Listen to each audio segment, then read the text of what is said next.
Hello, hello. What's up? What's up? Welcome, everyone.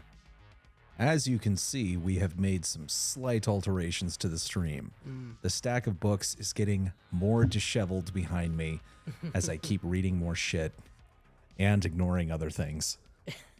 But tell us how it sounds. We finally got two mics. At least we have something that can handle two mics. You're right. But let's go through the chat here. All right. Your body is ready? I don't know if it is. Can you dig it? Such I a good can. movie. Yeah. Let's fucking go indeed. I'm Alex here. Jones. I'm alive. I'm human. And I'm coming. How man. certain are you about the human part? Say. Good morning, 128th. I can't remember if you're in Moscow or somewhere else, but we are glad to have you here. 40 to 60% sure. Good enough, yeah. The surgery helped. Not better. Nice. Sometime around 8:40. We're early. Yes. We And start. astonishing with this is a twice in a row Yeah. circumstance. It's a streak, and almost a trend. we don't even have a guest tonight. Yeah. What do we say here? Audio quality is pretty slick. That is Good, what we're good. going for, thankfully. We got Mercurius here. Oh, Dundermoose. Good to see you, man. happening, man? Good to see you. Megan Delacroix. Hit locations is in called shots to body parts. Not quite. We'll get into it. I imagine, or randomly generated tables to tell where you're hit. Also not quite, but we'll get into all of that. It's a RuneQuest thing, which I haven't played. I have also not played RuneQuest. Nick, you've run RuneQuest, right? I've run RuneQuest. Yeah. Yes. I And will do again yes. soon. We just need at least one more One more. golden player. One more golden player, and then we'll be good. Hit points per location. Dismemberment is the core of roleplay. Big true. Howdy, howdy, Elfinder General. Good to see you, man. It's happening. Yeah, we'll keep an open mind. I think we'll disagree with the boys on this one. Okay. Find those elves, Elfinder General? That's a good question. Dismemberment is the core of roleplay. May not be a new sentence, but I wish it was. Somebody definitely said that in Berkeley in 1978. Yeah, probably.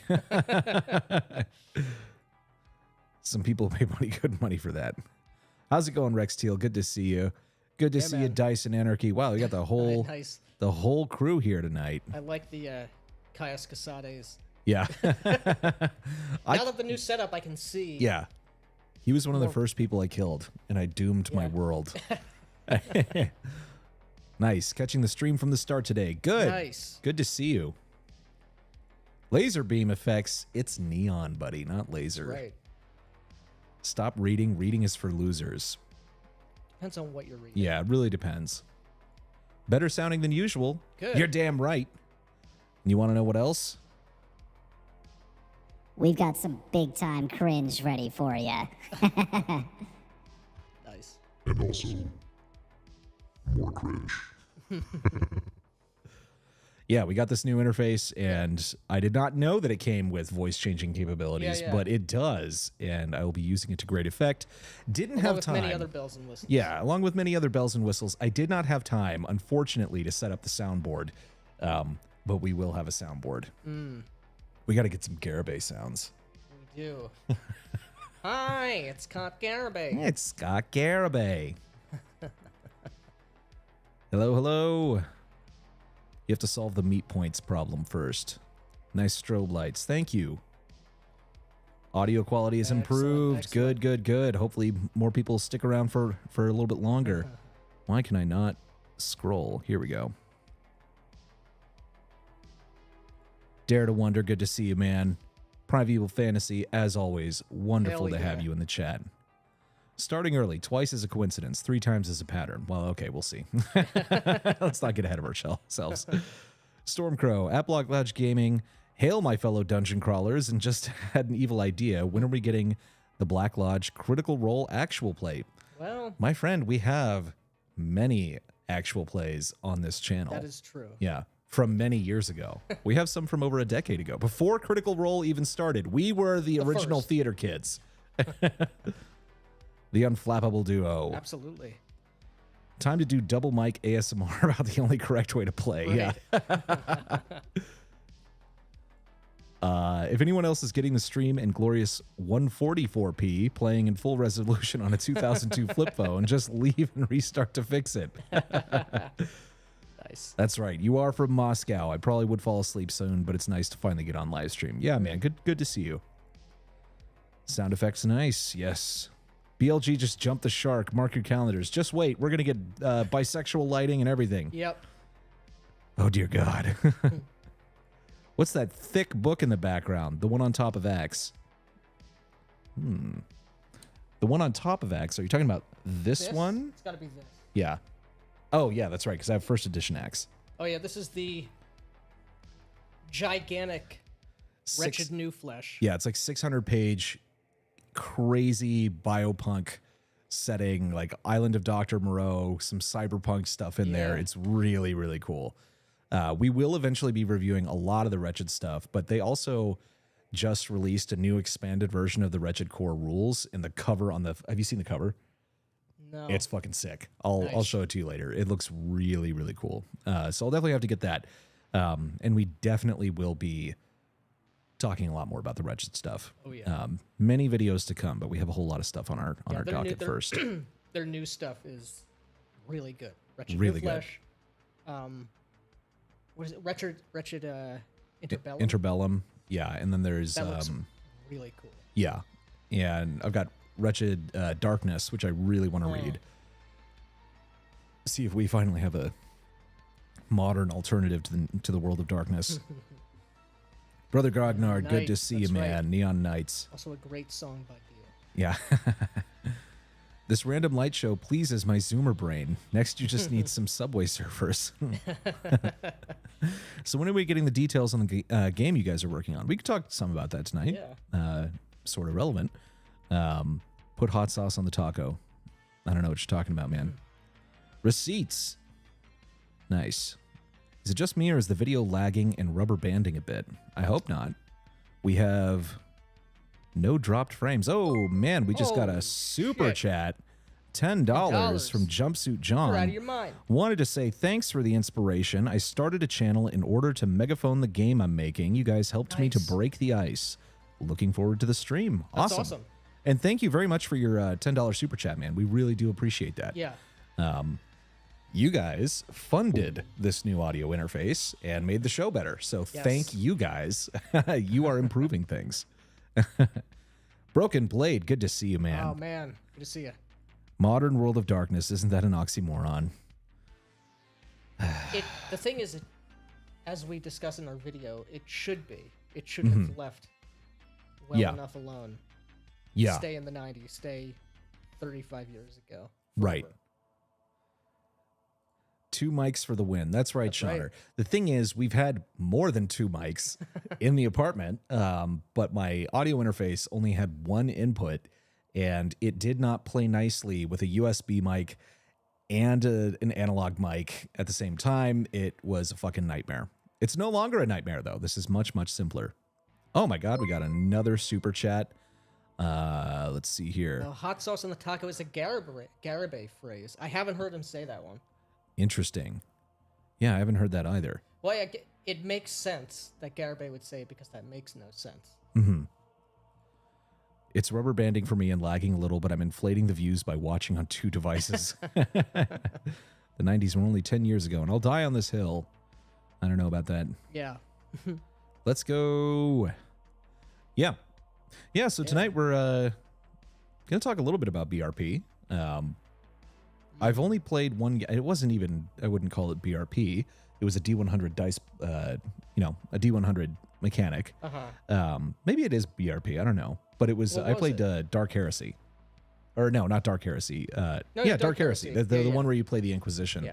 It's in not 40K. BRP, but it is D100. Yeah. Yeah. D100 roll low. And I failed MacBook. That's correct. I do have a MacBook. I failed every single roll that I made in that Nice. game, and I almost died. Well, I think we all almost died, which is in keeping fits, with yeah. the setting and the genre. Yeah, pausing play here and switching to an external player fixed it. Must be a regional YouTube problem for me. You're all good. Sorry, guys. Okay. oh, we Well, want to I'm know s- if yeah. there's an issue. So, I'm sorry to hear that. yeah. But I am glad that it's working for other things. 40% change to do normal things. Don't know what you mean, Shauner. Chance. Oh, chance. Yeah. I don't know mean, if it's yeah. normal things because I mean, like you don't have to roll for things. You should only be rolling Well, ever yeah, when that's it's relevant. the thing. You're not supposed to be rolling for stuff that is routine, and that's a problem with almost every GM, whether you're playing D&D or BRP or Right. what have you. Roll to get the mail from the mailbox. Like, why? Right. There's And literally no need to do that. and it's also the same thing with like critical successes and failures. Because you get, like John McGowan had said in his book, don't make people roll for stupid shit. Yeah. And because when you have like critical failures on things where it's like you break your hand trying to open the door, it's so stupid, like breaking fingers and stuff. Yeah. It's really dumb. And there are a lot of rule books that do specify this. Do not roll Right. unless it's dramatically relevant or if there's an appropriate challenge. or Yeah. complication. There's an actual chance of like Yeah. success and failure. And this is something that RuneSlinger, who got me aware of Mythras, which we'll talk about, has I think a couple of videos where he talks about this or at least mentions it. And he's completely right, as RuneSlinger is right about very everything. often. Yeah. I have not disagreed with him once. I can't remember anything I disagreed with. Yeah, I mean, He's got very good takes on role playing, he has exceptionally games, good tech, yeah. good taste. very good taste. He's more of a fan of the pulp, like adventure genre than I am, but whatever. If you guys want to know about Wraith the Oblivion, go watch Yeah. his Wraith videos. They're so good. And you don't need to watch anything else. If you if yeah. you can even find anything else. Yeah, you'd be about doing Wraith. yourself a disservice by doing that. Yes. I recently picked up the deluxe box of 3E RuneQuest at GaryCon. It was at a good price and the art is dope. Oh, nice. Nice. Hell yeah. I still haven't played it. I did make a character though. We sat down and rolled Yeah, up that was a couple days ago. my power manlet. Yeah, your 9 size. Yeah, I rolled size 9, but he's like a complete Chad and like went to war almost and saw the max. rise of dragons. Has a fucking like sick magic helmet that he's inherited. Yes. A true family heirloom. Yeah, 16 strength, size 9. Yeah. Well, I think you got up to 17 strength because of your air rune. Oh yeah, that's right. think? Yeah. Only roll if there's a chance for failure. Correct. Absolutely. The dice roll only for stressful situations. Yes. Yep. Yeah. Oh, it was a trick question. Gotcha. Okay, that makes sense. BRP, Hawkmoon, Elric, Call of Cthulhu, or Cock, as we call it here. Thieves World, Rivers of London, Superworld, Nephilim. These are all BRP games. Yeah. And RuneQuest. Yes. Doctor rolled a 1 on his prostate exam check. I will Or be he using rolled a successful subterfuge attempt. I will be using these sound features. Features to great effect is always a lie. Yeah, you're right. It's I will not be using those voices very often. I'll be using them. Let's be real. I'd love to get my hands on the Elric and Thieves World BRP games. I'm actually not familiar with Thieves World. I know that it exists. I've heard the name, but Nephilim, when one character sheet isn't enough. I've never played Nephilim either. But I was always intrigued by it. I've seen like the book art. It looks really cool. Yeah. Roll a 1, the beer cap goes through your eye. Exactly. Stormbringer is one of my favorite games. Is RuneQuest simplified with new mechanics. Interesting. Okay. Well, yeah, Stormbringer is a much older. Well, it's not as old as original RuneQuest Yeah. is. I don't think that it is. RuneQuest was what, like 1978? It's really old. Yeah. I don't remember the precise year. Yeah. But Stormbringer is also from the 80s, I believe.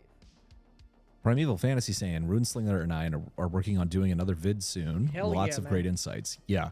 Yeah, that was a great chat you guys had. Yeah. Please do more.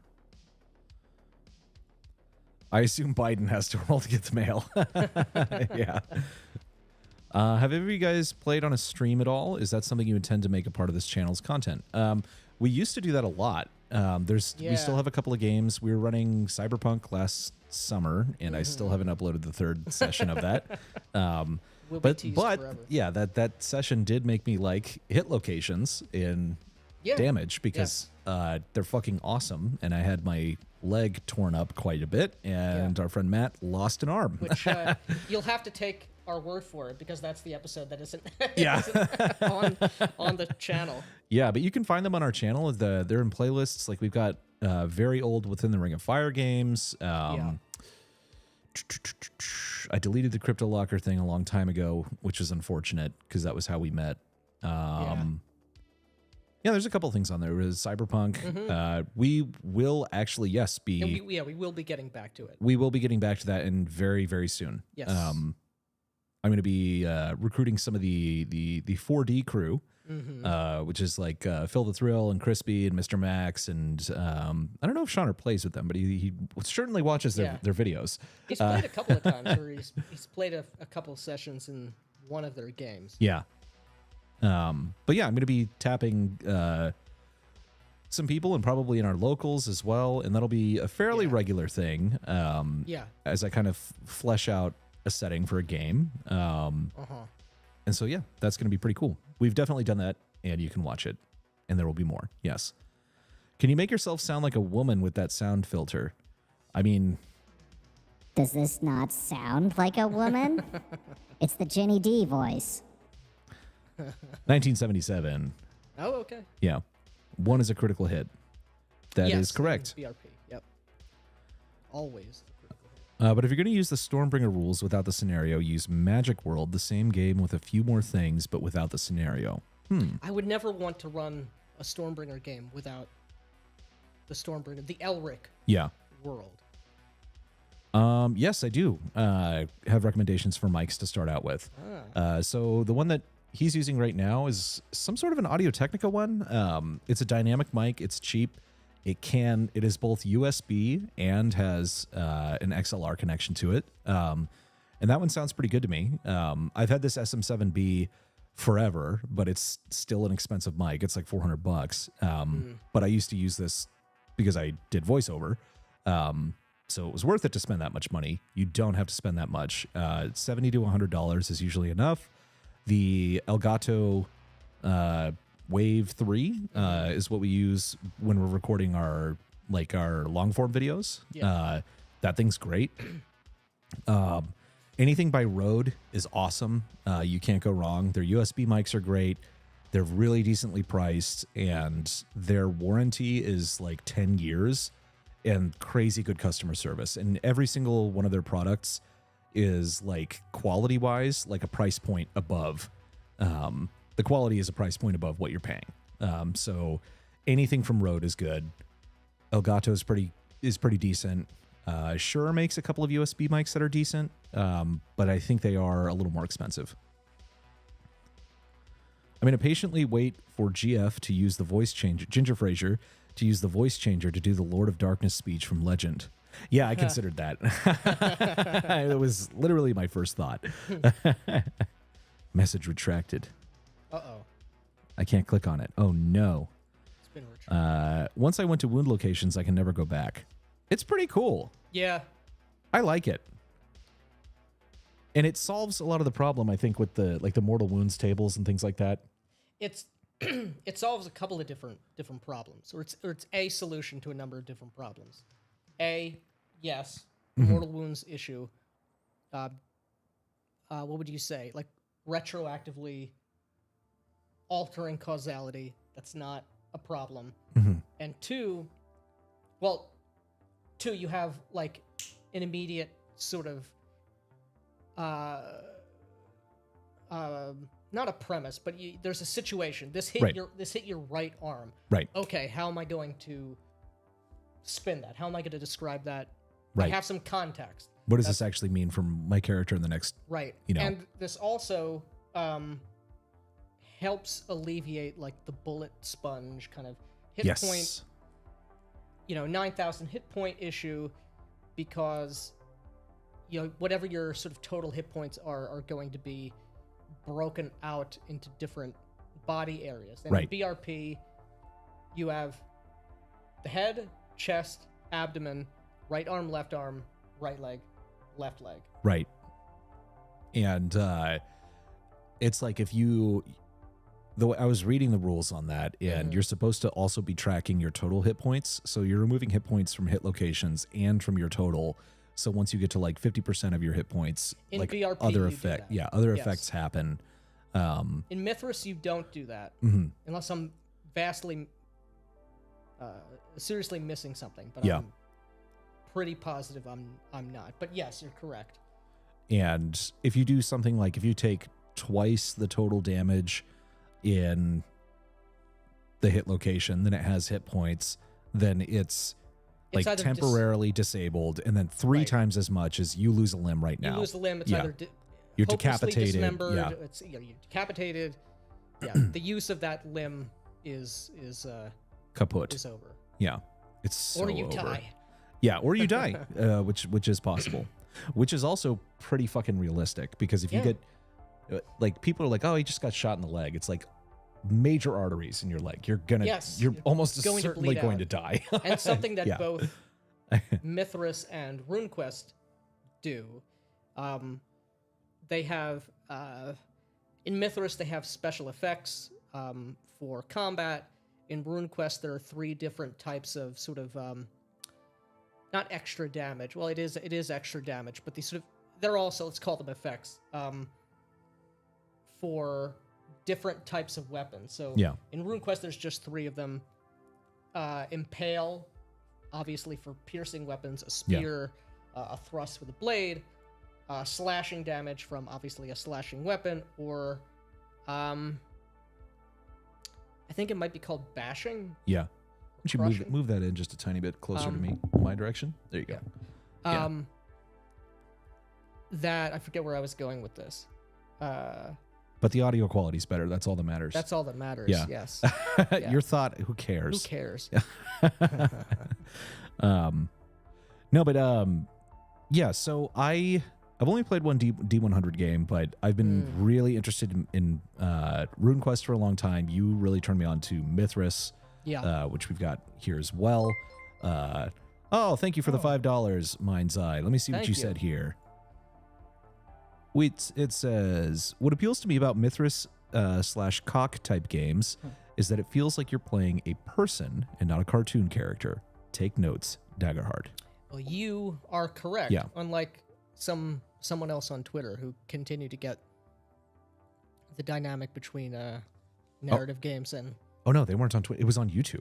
And it was because I put out a post. I put a post up saying, like, what do you guys think of BRP? And he was like, it's not really it's diegesis. It's too heavy. The mechanics interfere with the diegesis. What you really need is something like Powered by the Apocalypse or Candela Obscura to really get immersed in all this. I was like, and I thought he was joking, like, because I was like, oh, you must have seen the video. I was like, haha, saw what you did there. Yeah. And he's like, yeah, thanks for not engaging. And I was like, whoa. Wait a minute. I was like, are you being serious? Because if you're not trolling, I would like to know what you mean. And then he got everything literally backwards, like to an insane degree, and could not get it. And could not get it. You were trying to explain, what you meant, and it just was not landing at all. Oh my God, it was the stupidest thing. I was so fucking angry. Like, because I was sitting there, I was like, why am I continuing this conversation? This is like talking to the TV. Oh shit, we got another super chat. Thank you. Oh, thank you. Don't you like these new alerts too? I might actually take that so it doesn't have the words on the screen anymore. because I'm going to click on it and it's going to highlight it over here. For $5, Eden says, which game do you think handles death the best? It feels like the mainstream games trivialize it too much. Death in terms of, I'm guessing it's like survivability. Probably. Or deadliness. And I think BRP, Mythras, Yeah. they do a great job. In Mythras and in these are all BRP lineage games, right? Yeah. Your hit points do not go up.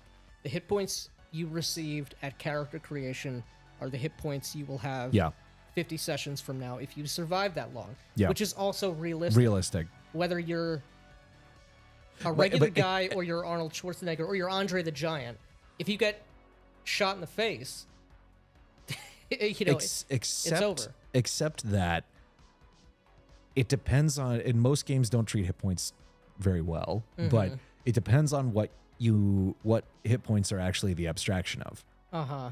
Because if it is your risk of taking some sort of a mortal wound or death, it's more of like how close you are to being in really, really bad trouble. Right. And so if you're not treating it like literally like, my flesh is now stronger and can absorb more blade attacks and things like that. Right. Like, yeah, that doesn't make any sense. But if you're using it as a more of an abstraction of like how on the ropes you are in the fight, it can make sense that way. I don't particularly like it that way. Yeah, and I don't like it, and I don't recall if this is, like a verdict is explicitly given in BRP, RuneQuest, or Mythras. I'm pretty positive there's no comment on it in Mythras, but to me it seems quite clear that hit points in these BRP games are it's physical injury. Yeah. It's not an abstraction for, like you said, being on the ropes or exhaustion or what have you, because there are other derived characteristics which do correspond more to something like that. Like fatigue or... yes, fatigue. Yeah. Let me see here. I totally lost my place in the chat, so sorry if we're missing something, but someone, Rex Teal, tagged us here. Is it true that the guy who wrote Glorantha also wrote the old Elder Scrolls lore? I'm wondering if RuneQuest would be good for something Morrowind-like. Well, so not the guy who made Glorantha. His name is Greg Stafford, but I forget the guy's name off the top of my head, but there was a lead developer who I think also worked for Chaosium. And Morrowind was explicitly, if you listen to interviews or read talks with some of the developers, heavily inspired by Glorantha. The way sort of the Imperial cult, obviously the Church of the Tribunal, a lot of this stuff, and a lot of the more metaphysical aspects of that game in particular were really inspired. And if you're familiar with Glorantha and you're familiar with Morrowind, you can see that. I don't want to spoil sort of either, but yes. I got to thank Jack McCarthy here for a $5 super chat. Thank you, sir. Saying, I would like to offer you and everyone in the chat a happy Easter. Thank you. May all your eggs be found. We're trying. Yeah, we're definitely trying. And then Loquacious asked us, I know it's off subject, so I apologize ahead of time. What are your thoughts on Warhammer Fantasy Roleplay 4E? If you're familiar, been reading it in hopes of running it soon. I'm not familiar with it. I'm not familiar with it either. I mean, like with the rule system. With the rule system. I know a little bit about Warhammer itself. Like it was based off of Warcraft by Blizzard. Very true. Yeah, very true. No, but I mean, it sounds like a really cool setting. I think Warhammer's cool, but I don't, unfortunately, don't know anything about the game. But a lot of people like Warhammer Fantasy, so yep, it's all there. I suspect it's quite good. Yeah, it's probably pretty good. I'm sure someone's going to tell you get second edition or get third edition, which they might be right.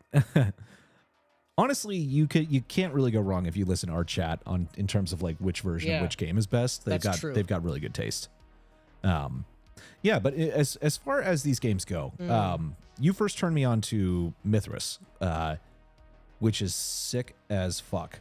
It's so I cool. really, really like this. The And more I I love read the it. cover. Yeah, the cover. I mean, yeah, it's a play on it because it was originally RuneQuest 6. RuneQuest is what it was. 6e. And I used to have this book when it was called RuneQuest 6. I kind of Mm-hmm. regret getting rid of it. Yeah. I think I hawked it to a game store, but then again, I already can't fit all the books that I have.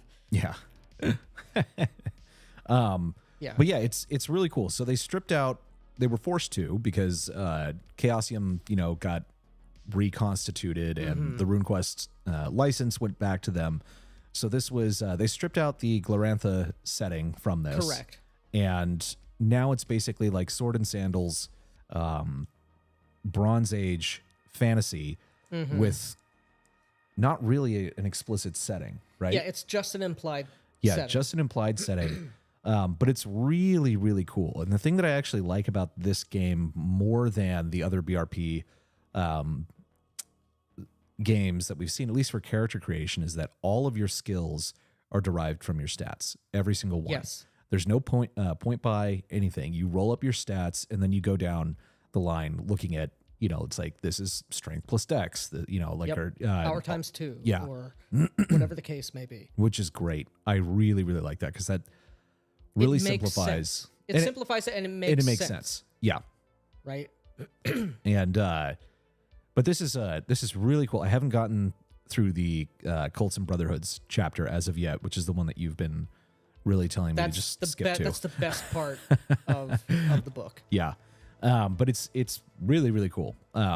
We also had someone, and I'm forgetting who it was, but on the post that I made on our community page on YouTube, said that basically you would be better if you want to play RuneQuest instead of playing the latest edition, which is RuneQuest Roleplaying Glorantha, which we is do right here. have right here.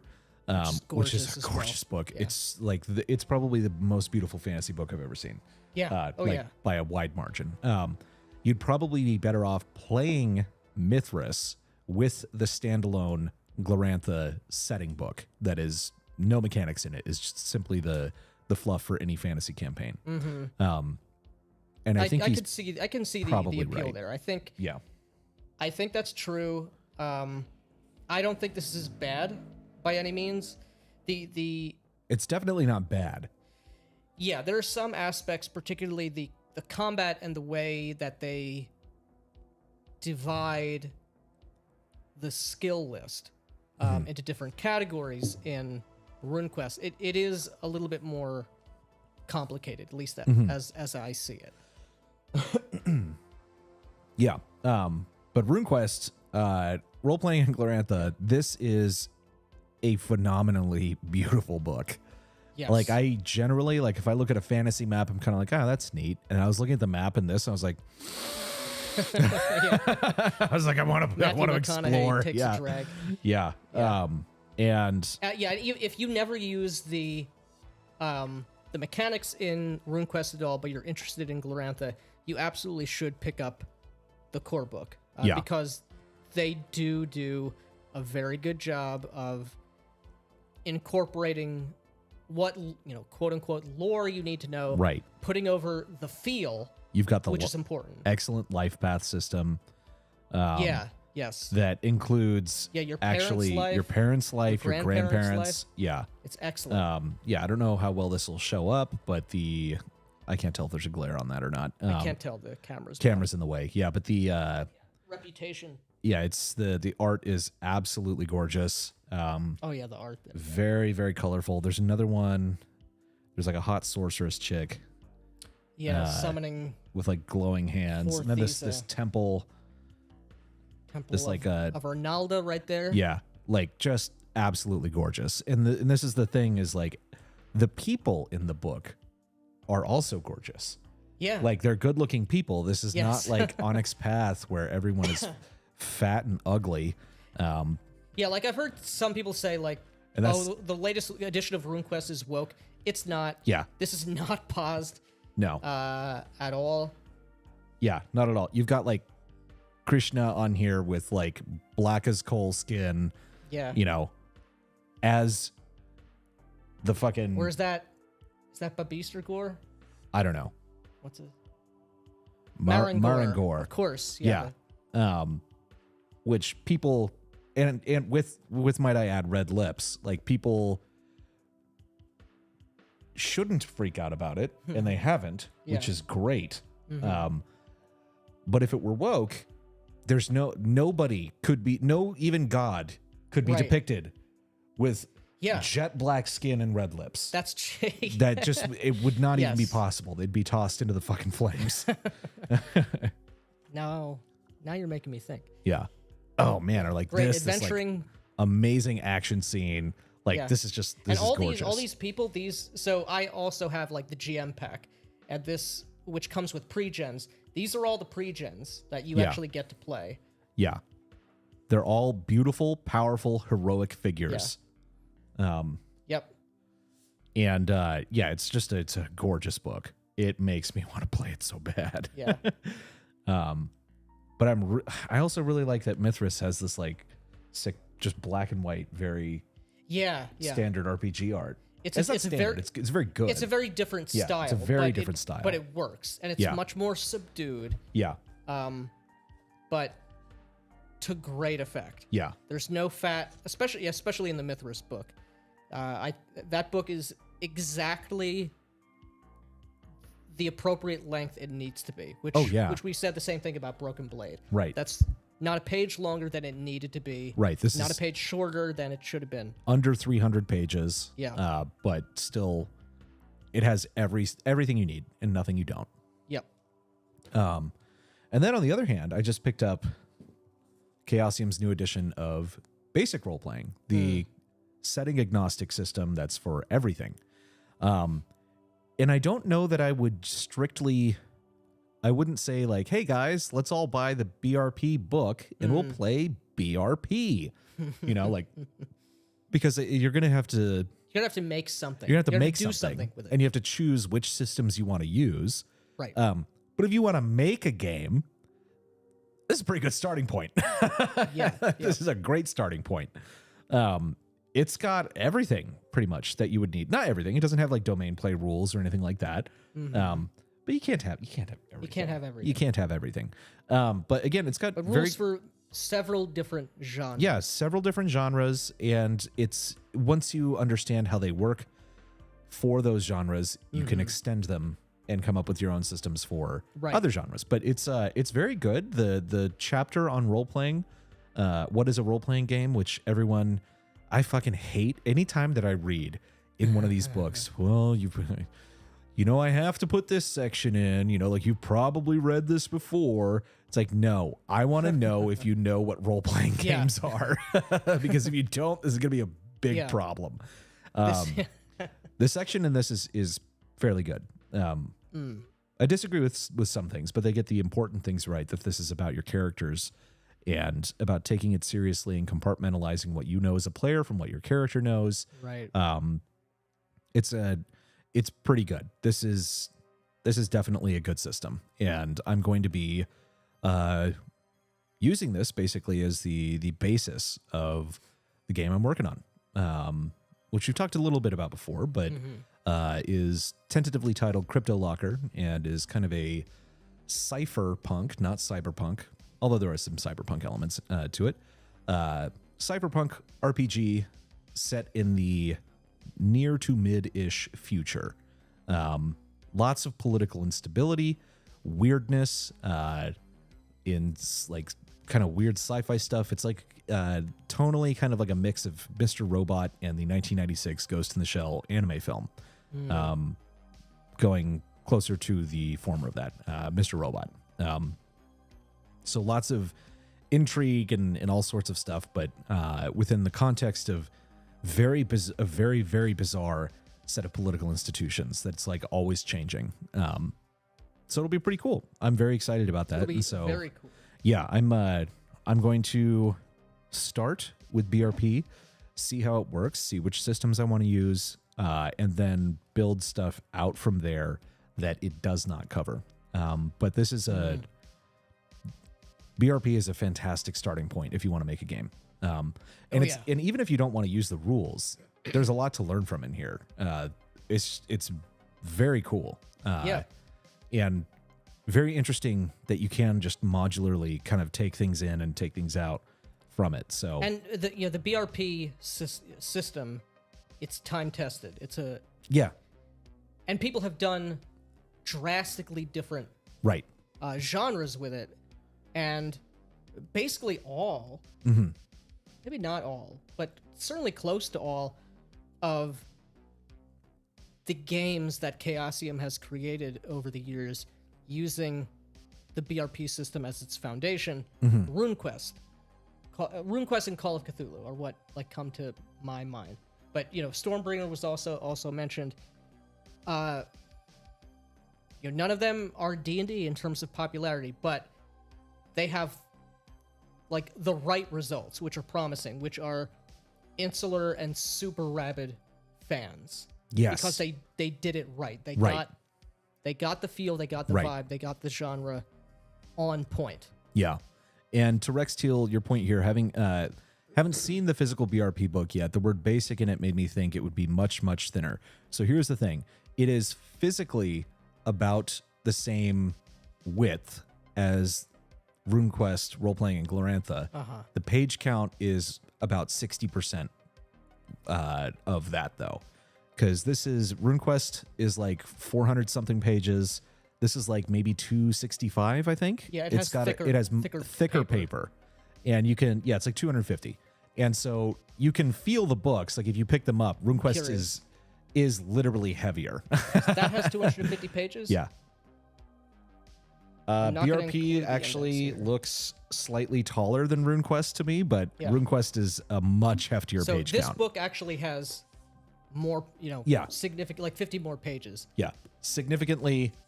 It's got 50 more pages than BRP. BRP is using nice thick paper. Right. And the thing is, it's not, the mechanic is basic. It's just D100 for everything. Roll under. Yes. And you've got, crits happen on, if you hit a threshold of 5% of your skill rating on the low end, then that's a critical failure, right? Or is it up at the higher end? On the low end, it would be a crit success. So crit success. A 1, if you have 100 in a skill, a result of 1 through 5 is a critical success. And 100 is always a failure. 100 is always a failure. Yeah. Yeah. But yeah, so it's there's quite a bit of crunch in there. However, the core mechanic is just D100 roll low under your skill. But there's a lot of other systems in it. Obviously, you're using other dice for damage and whatnot. If you're optionally using hit locations, then you're also going to roll a D20 when you hit, and that's going to tell you the location that you hit. Right. And this is on your character sheet. This is sort of standard for any humanoid creature. There are rules if you're doing a centaur, right? Or a kraken, what would the hit locations be? They've got you covered there. But for yourself and for any humanoid creature, there's a particular dividing of the 1 through 20 results, which corresponds to a different hit location. Yeah. Not faulting the book for being thick, by the way. Just surprised. Yeah. Pendragon. Oh, yeah, Pendragon, of course. Yes. Of course. Pendragon is the best. Hawkmoon is BRP. Yep. Yes, it is. GURPS isn't open, so you can't make self-published works in that system. Lame. So this latest edition is on the Orc license, so you can just use it, which is great. I am having trouble finding out what the Orc license I have no idea. I actually does. Trying to it's understand really what the differences are. Yeah, it's very voluminous. Mythras is better than Pronoun Quest. Bad experience with it, although I think it was the first Numenera. Oh, because that's a... Oh, the Cypher system? Yeah, Brother Grognard brought up Cypher here. BRP, Hero, GURPS, and of course the best Cypher system. Yeah, these are all generic or setting neutral systems. Yeah, so if you're Eclipse Phase Vibes, and it's also a D100. Yeah, yes, and it's skill based. If you're talking about the game I'm making, It's not quite like that. It's not going to be like full on transhumanism. There will be some cybernetic stuff, but you're not like re-sleeving into new New bodies new or forms. anything like that. It's very much based within like Our the world. Yeah, it's like certain things that I find interesting extrapolated into weird things in the future. Not meant to be realistic and not meant to be predictive of anything, because the future is going to be Yes, unpredictable. unpredictable. If anything, I would like it to be the way that cyberpunk is kind of an encapsulation of the 80s and that whole yeah, 80s vibe. futurism, Yeah, yeah. that 80s futurism. This is like, I want kind of like the shit posting age. Like that is that is the vitality of the game. Whereas punk was the driving fuel for cyberpunk, shit posting and meme culture and everything like that. Although it was a very serious game, but that kind of animating spirit of rebellion and vitality and whatnot is, and just some of the weirder stuff that happens because of the way the internet works and technology and everything like that. It's about that. So it's very much going to be, I know it's going to be a time capsule, but hopefully it will be fun and cool, even in the Right. future.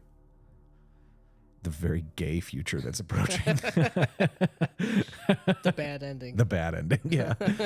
Let's see. Black Lodge Games, your thoughts on scene-based gaming versus continuous narrative flow gaming? I don't know what that is. I know I can imagine what scene-based gaming is. Yeah, I've never heard it like codified that way, but I mean, I like scenes. You know, I don't. Yeah. They, again, nothing is directed or I know it's not a but theater. This It's, is yeah. This is a situation Right. where we're looking in, we're It's just inhabiting the character here. It's just like an encounter doesn't encompass, it's not a word that really encompasses everything that happens. They just use the word encounter for anything, even if it's non-combat, Like, Yeah, I think yeah, a scene yeah. is a better word for It's a that. situation. Yeah, it's a situation. Yeah. Right. Does it have a D100 pronouns table? Fortunately not. So it just looks too big. I'm assuming what he said. Yeah. All hail the resistance table. I was just looking yeah, at that the today. resistance table. Yeah. No furries in the game, please. No, there will be no furries. Do you like a flat curve like BRP or D&D? I think a bell curve mostly gives better results. It kind of just depends on the feel of the game that you want. Like what is the feel of the game that you want? Because like within the Ring of Fire uses it's 2d8. It does explode, so you don't you're not always stuck with the results in the curve. Sometimes it goes much, much, much higher. But I like that. I think Right. the D20 and D100 works fine. It's like flat chance basically. And of course you're modifying that with whether it's through your equipment or your abilities and things like that. It's just different is the thing. Like RuneQuest is very different from D&D. Like they're not interchangeable at all. They're Right. different experiences. They and they're occupy meant to be. different genres. Yeah. Yes. Yeah. Are there any sci-fi games using BRP? I'm sure there are. Yeah. I mean, well, They've probably got some listed in here. They've well, got I know superheroes, there's a sci-fi. game that uses Mythras, because people have made a bunch of different games using Mythras that are not Sword and Sandal, Sword and Sorcery. Right. One of them is Luther Arkwright. Another is called M Space. I haven't played either of these games. There's also sort of a vampire, like a dark urban fantasy kind of vibe using Mythras called After the Vampire Wars, which I also have not played. But yes. Daniel Boyer says, my pronouns are kneel before Zod. Eclipse Phase is a D100 sci-fi game. It Yeah, is. and I think I have the PDF still of that. Is this one of the reasons I tend to lean towards GURPS over BRP? Despite loving both, bell curves are just better at distributing results. I've never played GURPS. Neither have I. I haven't read GURPS either. I haven't read it either. So I don't know. I can't speak to that. Yeah, I'm not sure. Quasar is a brand new BRP sci-fi game. Okay. Oh, cool. I haven't even heard of that, so interesting. Is Call of Cthulhu the hit locations for Mythras beasties are irrelevant? For Mythos beasties are irrelevant. Beasties. For I can't Mythos. read. Oh yeah, for Mythos. Yeah. I said Mythos again. They're gonna bring it up again. Yeah. The thing is, I read it as Mythos and I say Mythos for some reason. Yeah, I mean, you shouldn't be fighting a Shoggoth. Right. And you can't. Is BRP the game that if you roll doubles, it is considered a crit as well, either success or failure? I know there was a D100 game that does that too. That does sound familiar. It's not this. I don't believe so. Yeah. Check out the Orc Axe, a plain language FAQ that explains what it does. Oh, okay. Thank you. I definitely will. Much appreciated, Space Roadie. The old West End Games D6 system is open and is a bell curve. Nice. I wonder if you have any thoughts on the Black Sun setting. I'm not familiar with it. Someone's brought this up before, though. The Black Sun setting. I don't think I've heard of that before. Yeah, I'm definitely not familiar with it. I know Dark Sun a little bit, but I know that's not the same thing. Yeah. I don't know. Tell us about it. Roll for Law did a good overview of the Orc license. He's the same guy making the Elf license. Is that the little Asian lawyer guy on YouTube? I hope not, because I can't stand his channel. We'll see. Retrofuturism. Meme magic? Yes. Meme magic, essentially. Image boards, wizards versus IRC sorcerers. Yeah. When I told the guy who got me into programming, I told him I was thinking about making this cypherpunk game. He was like, "You're gonna make a game about writing kernel code for Linux?" And I was like, "No, man." I was like, "You know exactly what I fucking mean." Meme magic? Are you talking about about Unknown Armies? Unknown Armies is a different game, but I had to get rid of that game because there were too many memes. That game, well, I don't think is intended to be goofy, but anytime I or any of my friends looked at it, it just became way too goofy. Yeah. White Hack is a great universal system based on basic D&D. Interesting. I believe you. I like short scenes and I call scenes encounters. Yeah. I think White Hack is based on OD&D without chainmail, hence the title. If I'm honest, every time I hear someone talking about bell curves in their games, I immediately tune out. My experience, those people are so number crunchy, they don't role play, they do fantasy taxes. Yeah. Oh, I'm not a statistics guy. Ring World. Vladimir Harkonnen, meme magic is internet manifesting things in the real world. I think Jordan Peterson did a video on it. I'm sure he did, yeah. You see, this is the thing, though. I don't think that's actually meme magic. I think it's literal magic from the memes. It's magic memes, not meme magic. Yeah, if you're like, don't demystify. Yeah. How is White Hack? West End D6 is amazing. That is what I've heard. Mythos, the fresh maker, of course. I knew you were gonna say it. Frank ran West End Games D6 Star Wars before I moved, and it was a ton of fun. Nice. Yeah, I want to run a game with Frank. Or playing a game run by Frank. Delta Green is BRP based, but uses doubles as crits and fumbles. Oh, okay. Got it. That makes sense. For your game, throw out a couple of typical scenarios for it, e.g. with fantasy RPGs, we could generically say, wipe out the goblins to save the village. Yours? Yours is like someone hacked your brain with like a ransomware, and if you don't do like a heist or like corporate espionage for them, they're going to like turn you into a vegetable. Yeah. Basically, it's like the Bitcoin hack, but for your brain. mind. Yeah, for your brain. Other things, corporate espionage, mercenary work. You can be the police. It's different. It'll be different than Cyberpunk because it's like they're not mega corporate. There are mega corporations, but they're not 80s mega corporations. They're more like current mega corporations. And those ones are the bad guys. But some of them are good guys and some of them are neutral. The whole idea is that you're operating outside of the regularly working legal system. There's a great quote from Better Call Saul in an episode where he tells a guy that he's protecting on some stupid like drug deal or something. He's like, well, you're a criminal now, and the guy's like, I'm not a bad guy, and he's like, I didn't say you were a bad guy. I said you're a criminal. You took something that didn't belong to you. I've known good cops and bad cops and good criminals.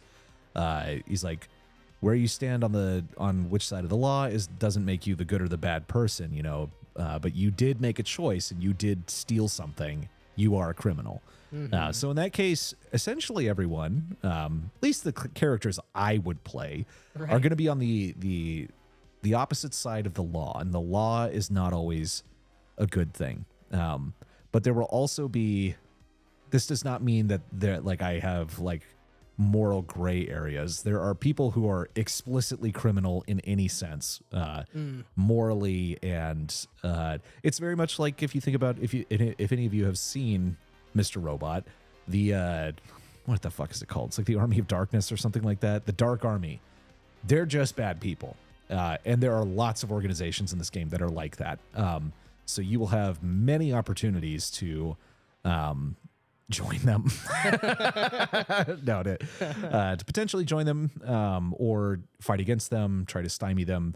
There will be essentially areas of chaos, so to speak, that are like outlaw nations. Not that in the sense of like, oh, North Korea, you're on the UN's shit list, but literally like it is a territory of outlaws. Like it is a complete anarchy.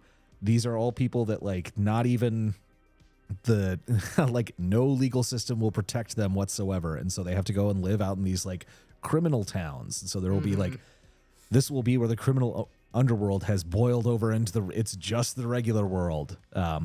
And then there will be places that are more like Singapore, where if you spit your gum out on the street, the police are okay to cane you, and like, the good guys.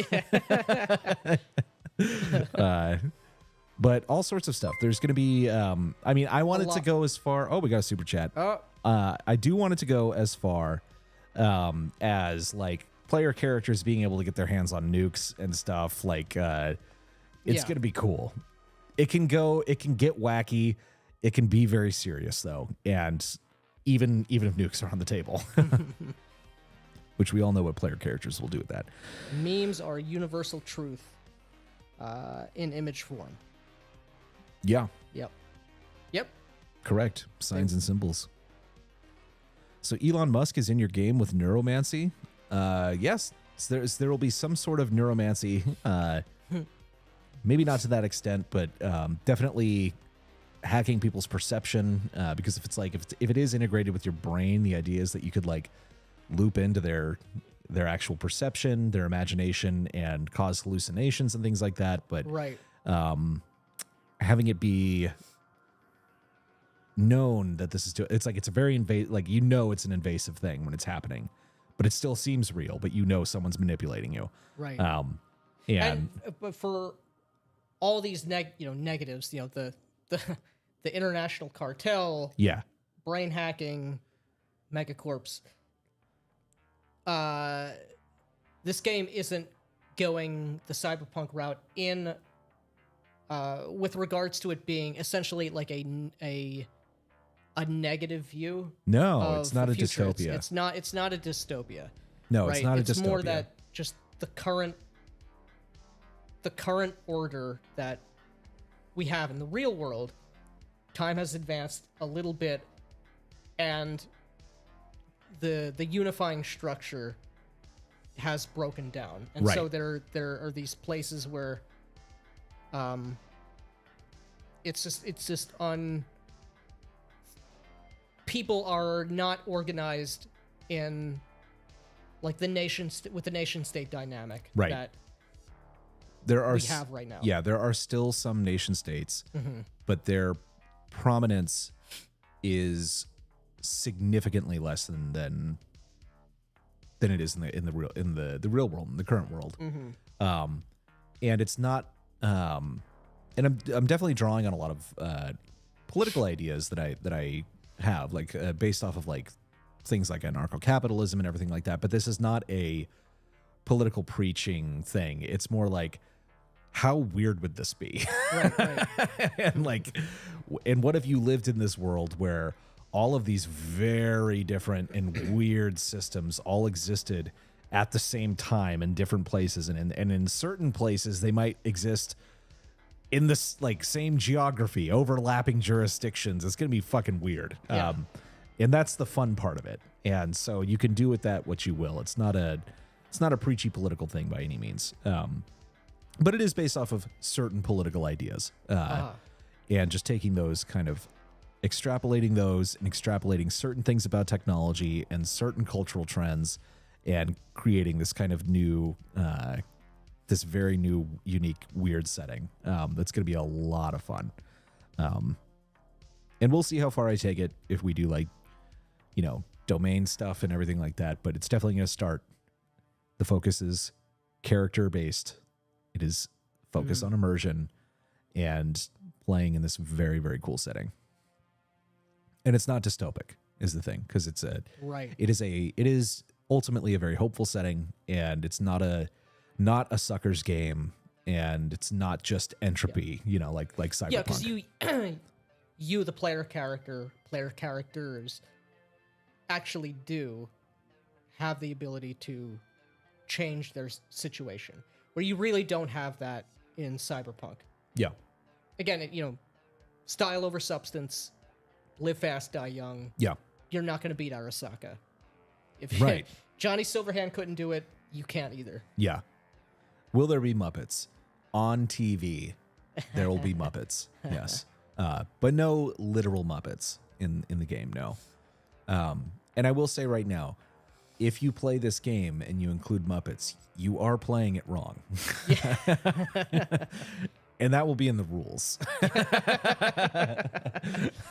Playing raw, you cannot include Muppets. We must protect them. Let me see here. I instantly imagined a heist you're forced into by the police to incept a thought into a politician's head. Yeah. Yeah, that's definitely a story hook. Yeah. Or an idea Right. for an arc. Yeah. And I guess this is just, you know, talk about it. There's no reason not to. It's not like I came up with Inception. But I really do like Inception. I don't think it's a particularly deep movie or anything, but it's a very cool heist. And it's a very interesting idea of like implanting ideas and things like that. And I've always thought that it would make for a very interesting RPG. And I'm not sure if it fits here, but the idea of like being able to invade someone's dreams and kind of hack their brain in that way, like loop into this like part of their consciousness, and having that be the mechanism where you can extract information from people or implant information in a way that they're not immediately aware of. Because the whole thing is, it's like if they're conscious and you're doing this stuff where you're trying to mess with their neurons and their virtual reality, it's like if they are conscious, they're aware that this is happening to them. Wrong. Something is wrong. But Whereas if I'm in a dream state, right, it's part of the dream. it's part of the dream. It's easier to kind of fool them in that sense. But there is also the whole thing of like, you know, the truth of the dream being more real in a sense. Yes. And yeah, so that is very potentially a part of this game. We will see, though. I'm not sure if it fully fits thematically, because that seems. I think there's a way. I think there is a way too. Yeah. But that is also definitely a part of it. Is like you can be these like, like let me tell you how I'm going to play it. I'm going to be like a Nietzschean psychonaut. That's like, so yes, that's a. You are instantly, like you said, you instantly imagined this. you are instantly on the right track.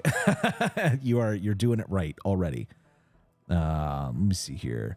Mr. Max, statistically, you can get very similar results using a bell-shaped curve or a target number in a die roll, even if the guy has large variance, like the D20 system. Well, I'm a math take your cell. word for it. Yeah, I'm a math cell. Rent out your body to AI so they can share your perception of the real world. Potentially, but that's one area where I am not extrapolating super far is with artificial intelligence. Yeah. Because if you get artificial intelligence and it's potentially smarter than human beings, I don't know what to do with that game anymore. Yeah. Then Like, you should play Eclipse Phase. Yeah, then you should play Eclipse Phase, exactly. Because you got the AI bad ending. Right. And Earth is fucked. Right. But this is, so it's like certain things are extrapolated and certain things kind of have the brakes pumped on them. And that's sort of one of them. There's also things like, reputation in the underworld is going to be a big part of this. You basically take on, and the underworld meaning not just like the cartels or the mafia, right? Any organization, whether you're you could be Robert De Niro in Brazil, right? That wouldn't even really. It's any make time sense. you're taking on a pseudonym in like the broader net in this kind of unregulated dark market that is sort of just taken over and can't be tamped down anymore. It's just the unregulated marketplace. Right. The unregulated market. You create these like shadow personas, and so you are going to have certain sets of advancement that are tied to. Oh man, we got a $20 super chat. Holy shit, $20. Bring that up. $20 to ask about Matt Dawkins. Oh man, okay, we'll give you some thoughts in a couple minutes on that. But advancement will not only be tied to the BRP system, which is if you use your skill, you have a chance that it might go up at the end of the session. You make your roll or whatever. There will be that for your character, but you're also going to have advancement in different things that open up to you based on your reputation in the dark web, basically. And if your pseudonym if you get de-anonymized, your identity gets burned, and you've been doing a lot of crazy shit, people are going to try and find you. And so there might be like last ditch efforts where, okay, I have to get plastic surgery to change myself, get new fingerprints and rewrite my DNA, go to the biohackers in the free cities. Cash in all my favors. Yeah. Spend a shit ton of money to get this done. And it's going to be like you rewrite your DNA, it's not going to be good. Yeah. Like you've lit a fuse, like you're going to get cancer someday and die. Right. So like it's sooner rather than later. Yeah. So it's like, if that happens, it's kind of like, well, I mean, like, gotta get what I want to get done soon. Yeah.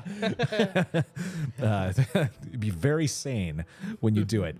So there's an element of living a double life at all times. Even if you're totally the good guys, you may be pulled into this against your will. That's the whole thing. Like your brain might be hacked. You might be blackmailed somehow. But that is not the only reason that you would be pulled into this. And there will be a life path system to help you determine this if you don't want to do it on your own. So there's gonna be a lot of cool shit. I'm really excited. Yes. But $20 for thoughts on the Gentleman Gamer. We got a lot of thoughts on the Gentleman Gamer. Things started out so well. Yeah. He's a cautionary tale. Yes. He made a devil's bargain. Yes, he did. And I think has everything he deserves right now. Yeah. Yeah, I started watching him early 2010s when he was making Gentleman's Guide to Gaming, Vampire. And I thought they were great. I thought they were at the great. time. Yeah. Excellent. Yeah, it was awesome. He was the only he did guy. have the best like World of Darkness content Oh, for sure. out there. By a huge margin. Oh yeah. And I think I even found out about V20 because of him. And that's probably the case for me as well. yeah. And he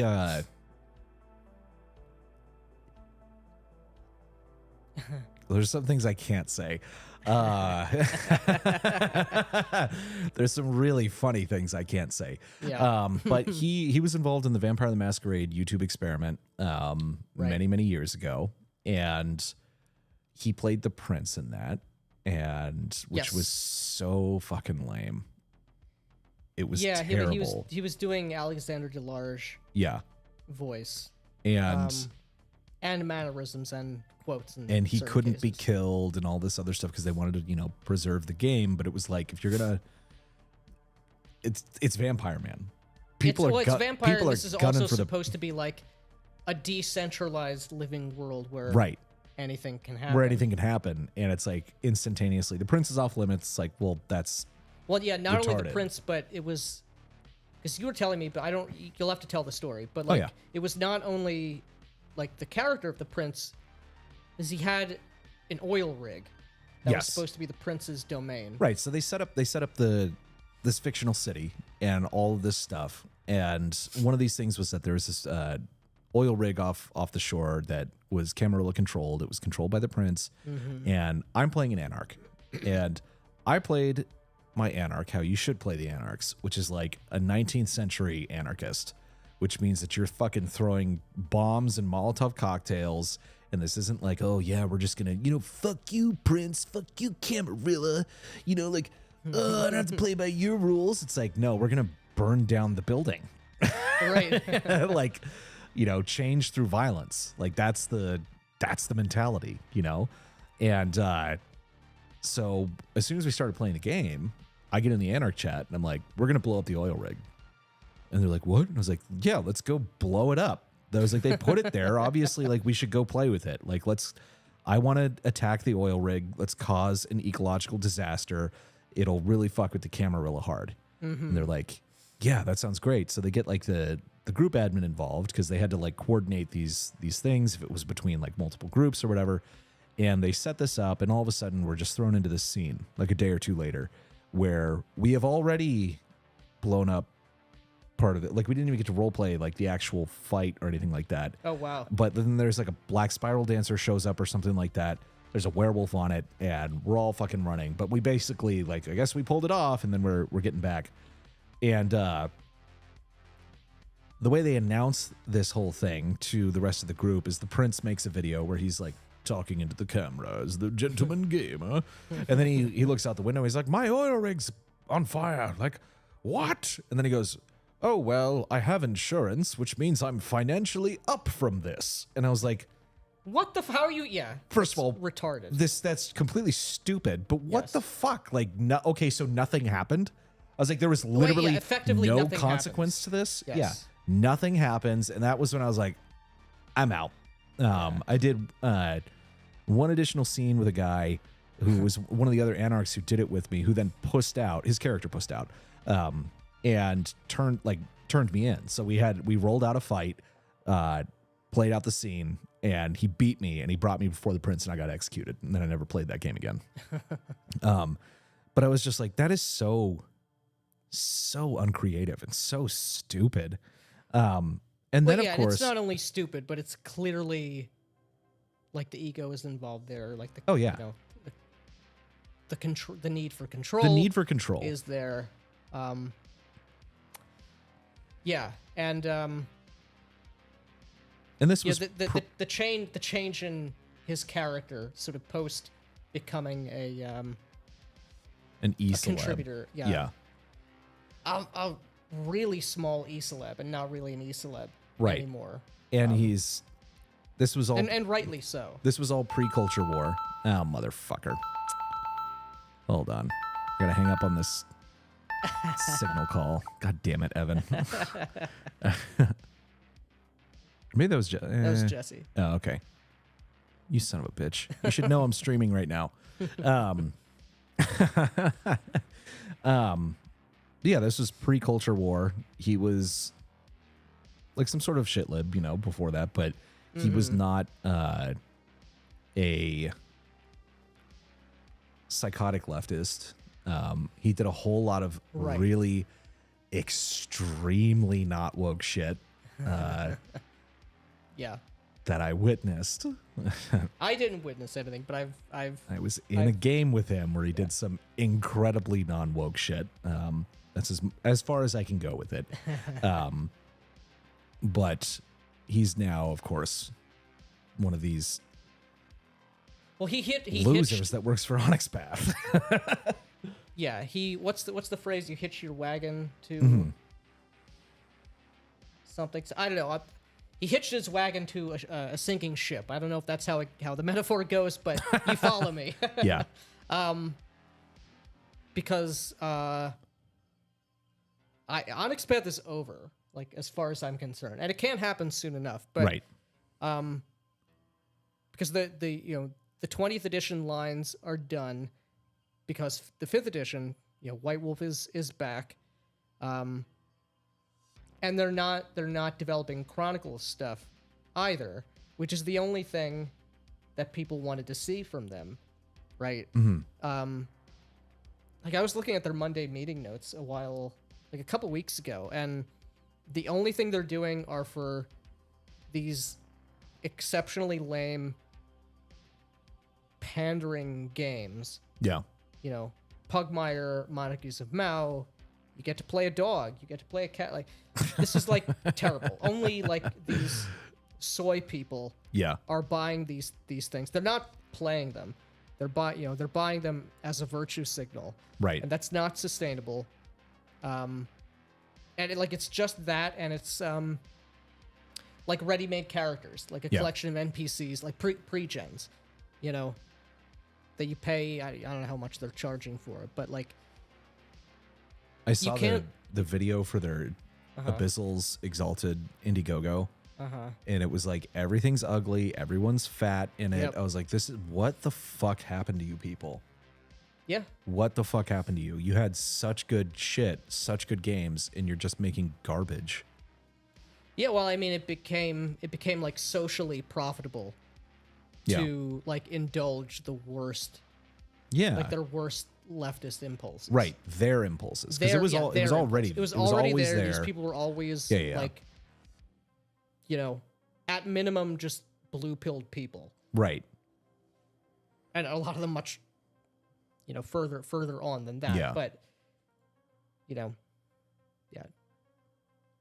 But I do not have I don't have a lot of good things I don't to have say a high about opinion of the Gentleman Gamer at all. I think he's he's essentially like if you've ever read The Fountainhead, he is the Peter Keating character. He is a man that could never be, essentially. Well, he's like he's just a regular.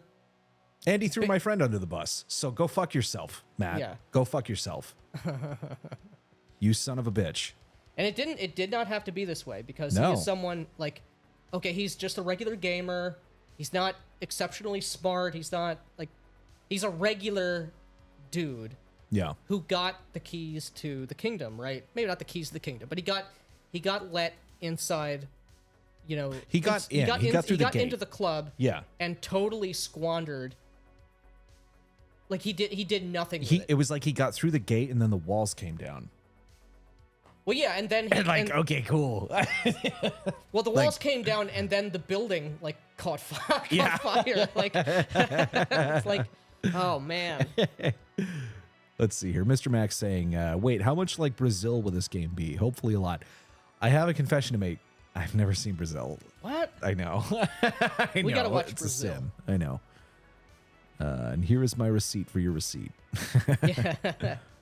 I would say it's not going to be like Brazil at all, because the Brazil is a bureaucratic dystopia, is what Brazil is about. I think like parts of the game, parts of the setting could be that, like for sure. If you want, if you want to narrow into this, right? But the whole thing is that there's going to be like, it's a tapestry of many different societies and things, and they're all weird. They've all everything's been turned up.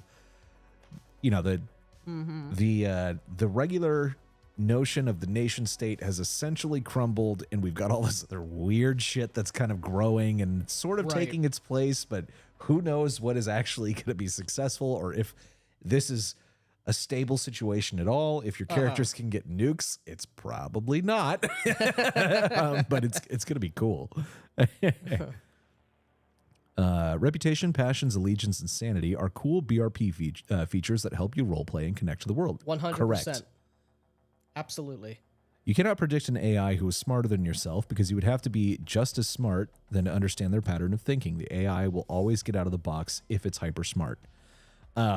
So sort of. I used to think that. And I think if you do make something that is generally intelligent, then it probably would be able to pull some sort of Houdini move like that. But the thing is, like, I think this is sort of an outdated way of looking at AI because of everything that's going on with machine learning, like reinforcement learning. Like, they can absolutely exert control over these things. At least they can right now. Like Google's thing where it would never even generate a picture of a white person, no matter how hard you tried to make it do that. Like they made it learn to do that. Right. You know, like you can definitely align this. But I agree with the point that if it is vastly smarter than I am, I can't really comprehend what that would look like. You know that. Right. So you are right. You're definitely right about that. Hey DT, how's the stand-up desk? Oh, he's talking to someone else in the Dice chat. Tales. Got it. GURPS has a Terminator-like setting, but with 7 Skynets. Each zone has a different flavor of post-apocalypse flavor. Nice. Makes me think of Videodrome a bit. I gotta say, I've never seen Videodrome as well. Oh man. I know. It's been on the list for a very long time. Let me see here. Videodrome is a banger. I do love James Woods. Well, glad I could catch a stream. Gotta go, guys. My wife is a hollerin'. Nice. Hell yeah. Bum bum bum. Vampire LARPs be like, so who is the prince this week? Yeah. I'm surprised there isn't a big vampire OSR clone game. I don't think the OSR dynamic works for vampire. No, it's just a totally different. Even like just the rules, but the mindset of the OSR people is not compatible with. Yeah, like with what vampire. are you going to do as a vampire? Like, first of all, are you going to try and do like the Vampire the Masquerade thing in OSR? It really doesn't work there. And then if you try and use like the adventuring dungeon crawl sort of OSR dynamic, but you guys are all playing vampires. I don't know what you do in that. Yeah. A propaganda of the deed anarchist. Exactly. That is the term I was looking for, but I could not remember. I want to do a mashup of BRP and GURPS and release it as burps. Nice. Lol. Nice. Let me see here. Sounds like the guy who turned your character in also turned you into the producers, lol. Probably. Spill the tea. No. I can't. And one reason I can't is because I'm not a vicious cancel pig who would just destroy someone's life for no reason. Right. I don't like the guy. Yeah. And he can go fuck himself. He did really kind of fuck over one of my friends pretty bad.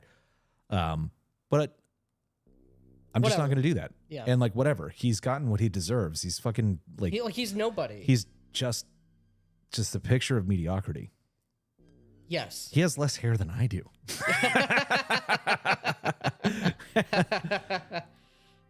Yeah. The vampire game you guys just described sounds like if the guy who shot Archduke Franz Ferdinand was killed for his pains in Serbia, just apologized, and Austria said, okay, that's fine. Now no World War I. I had a cyberpunk GM like that. I built an old school cop with no cyber, and in the first session, he hit me with an entire nomad family with a punk knot. I woke up as a dog boy full conversion. Nice. Oh, man. How could you not see Brazil? Well, I just never got around to it, man. It's pretty damn big. Oh, got it. It's big there on the map, but yes, bureaucratic dystopia indeed. Yeah. Let me see here. What about Alphaville? I don't know what that is. I don't know what that is either. Right next to Betaville? Long live the new that's flesh. Where Alpha's from. That's the town on the planet that Alpha's from. Okay. Long live the video drum. Yeah. I'm glad that Gemini finally recognized the black contribution to Operation. But okay, come on, guys.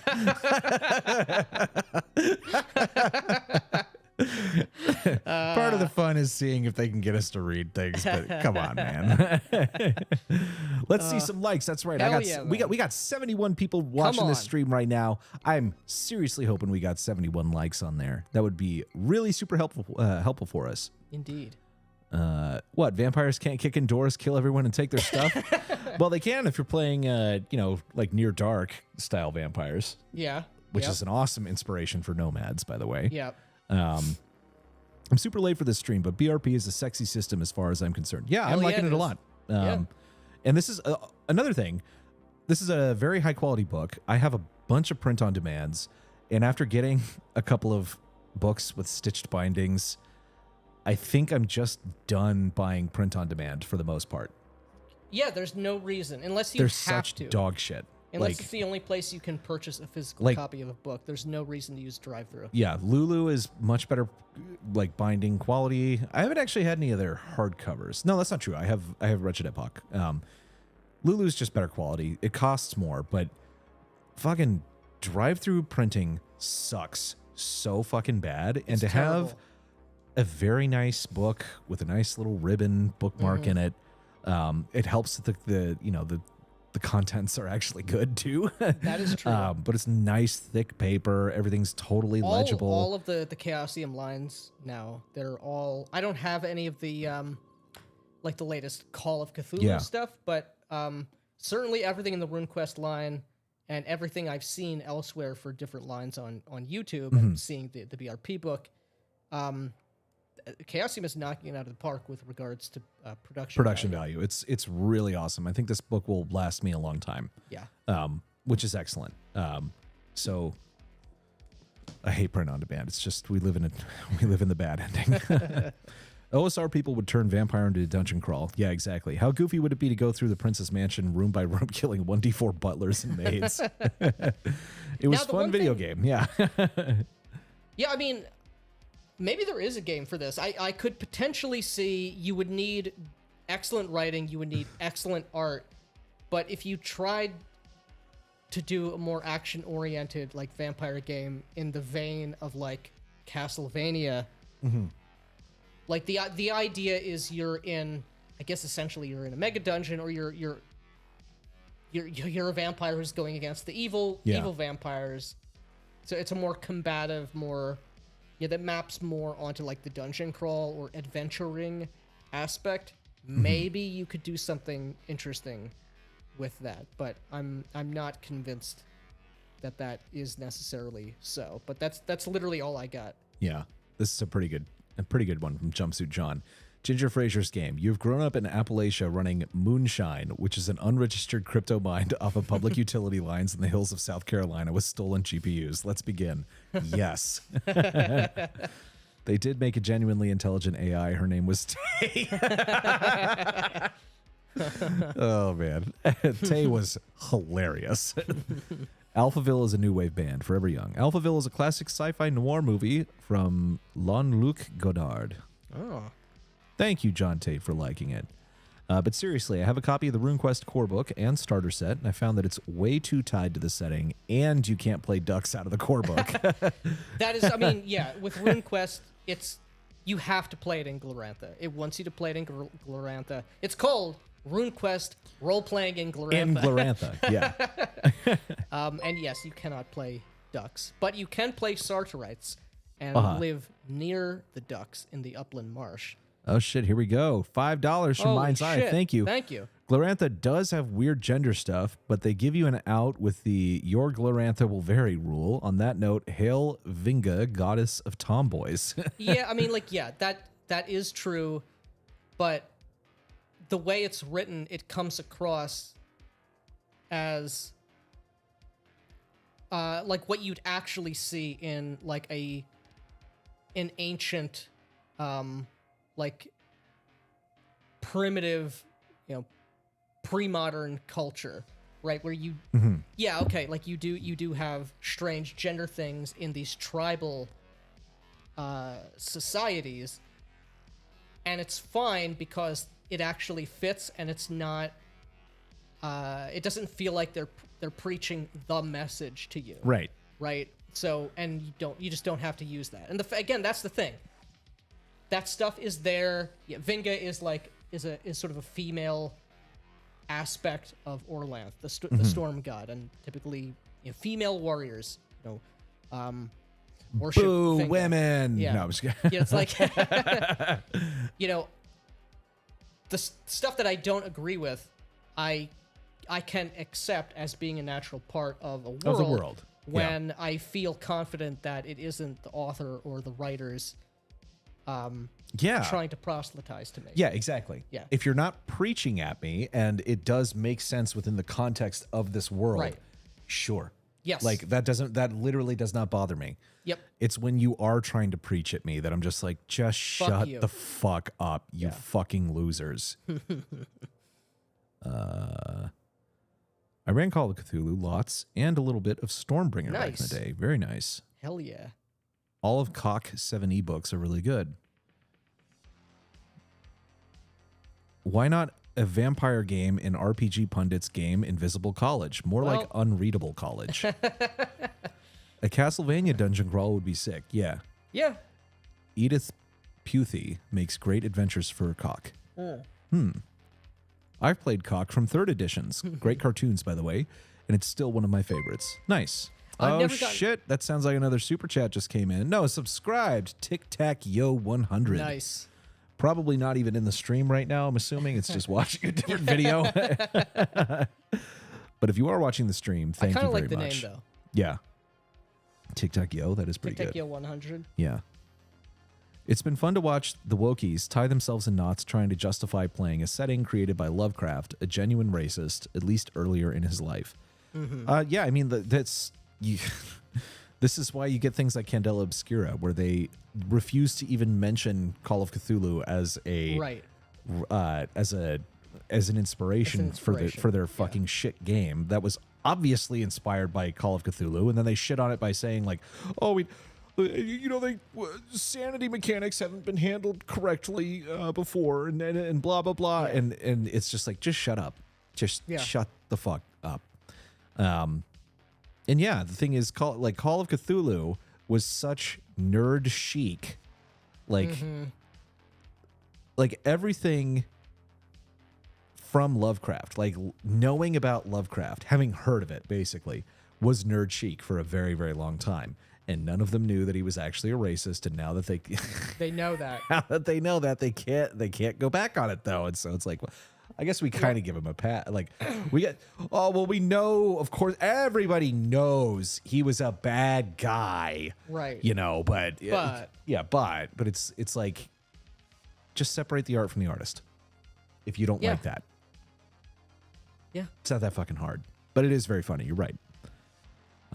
Mind's Eye. Not surprising, given that Chaosium donates to mermaids, according to the Consumer's Guide to TTRPGs, which I just looked them up in. I don't know what mermaids is, but... I don't know either. I don't know. I'm sure, they are like a B tier company. I'm sure there's people there who are leftists or who are left-leaning. Probably most of them are. I think most people who are making things professionally in the hobby are probably left-leaning at minimum. Yeah. But everything I've seen, it's not preachy. Yeah. Lulu has more binding options as well, except for stitch binding, of course. I think I heard Autark does their print on demand in stitch binding. That would be very interesting. How would you do print on demand for stitch binding? I don't know how you would do that. I don't know. We will have to reach out to them. See if Macrease has some magic source of stitch-bound print on demands. Yeah. I can dig Vinga if she talks with an almost unintelligible Southern accent. The Herald of Yog Sothoth imparts the message: suffer 2d8 sanity loss. Yeah.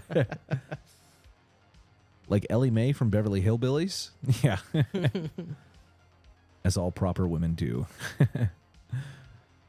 If you really want to go uber Bronze Age, try Jackals by Osprey Games. Never heard of that. I haven't heard of it. Greg Staffer's game designs are the best BRP. WEG West End Games. West End Games, I know. 36. It's easier to say than WEG, honestly. And Pendragon, yeah. Yeah. Greg Staffer was awesome. I'm thinking of a Shadow Dark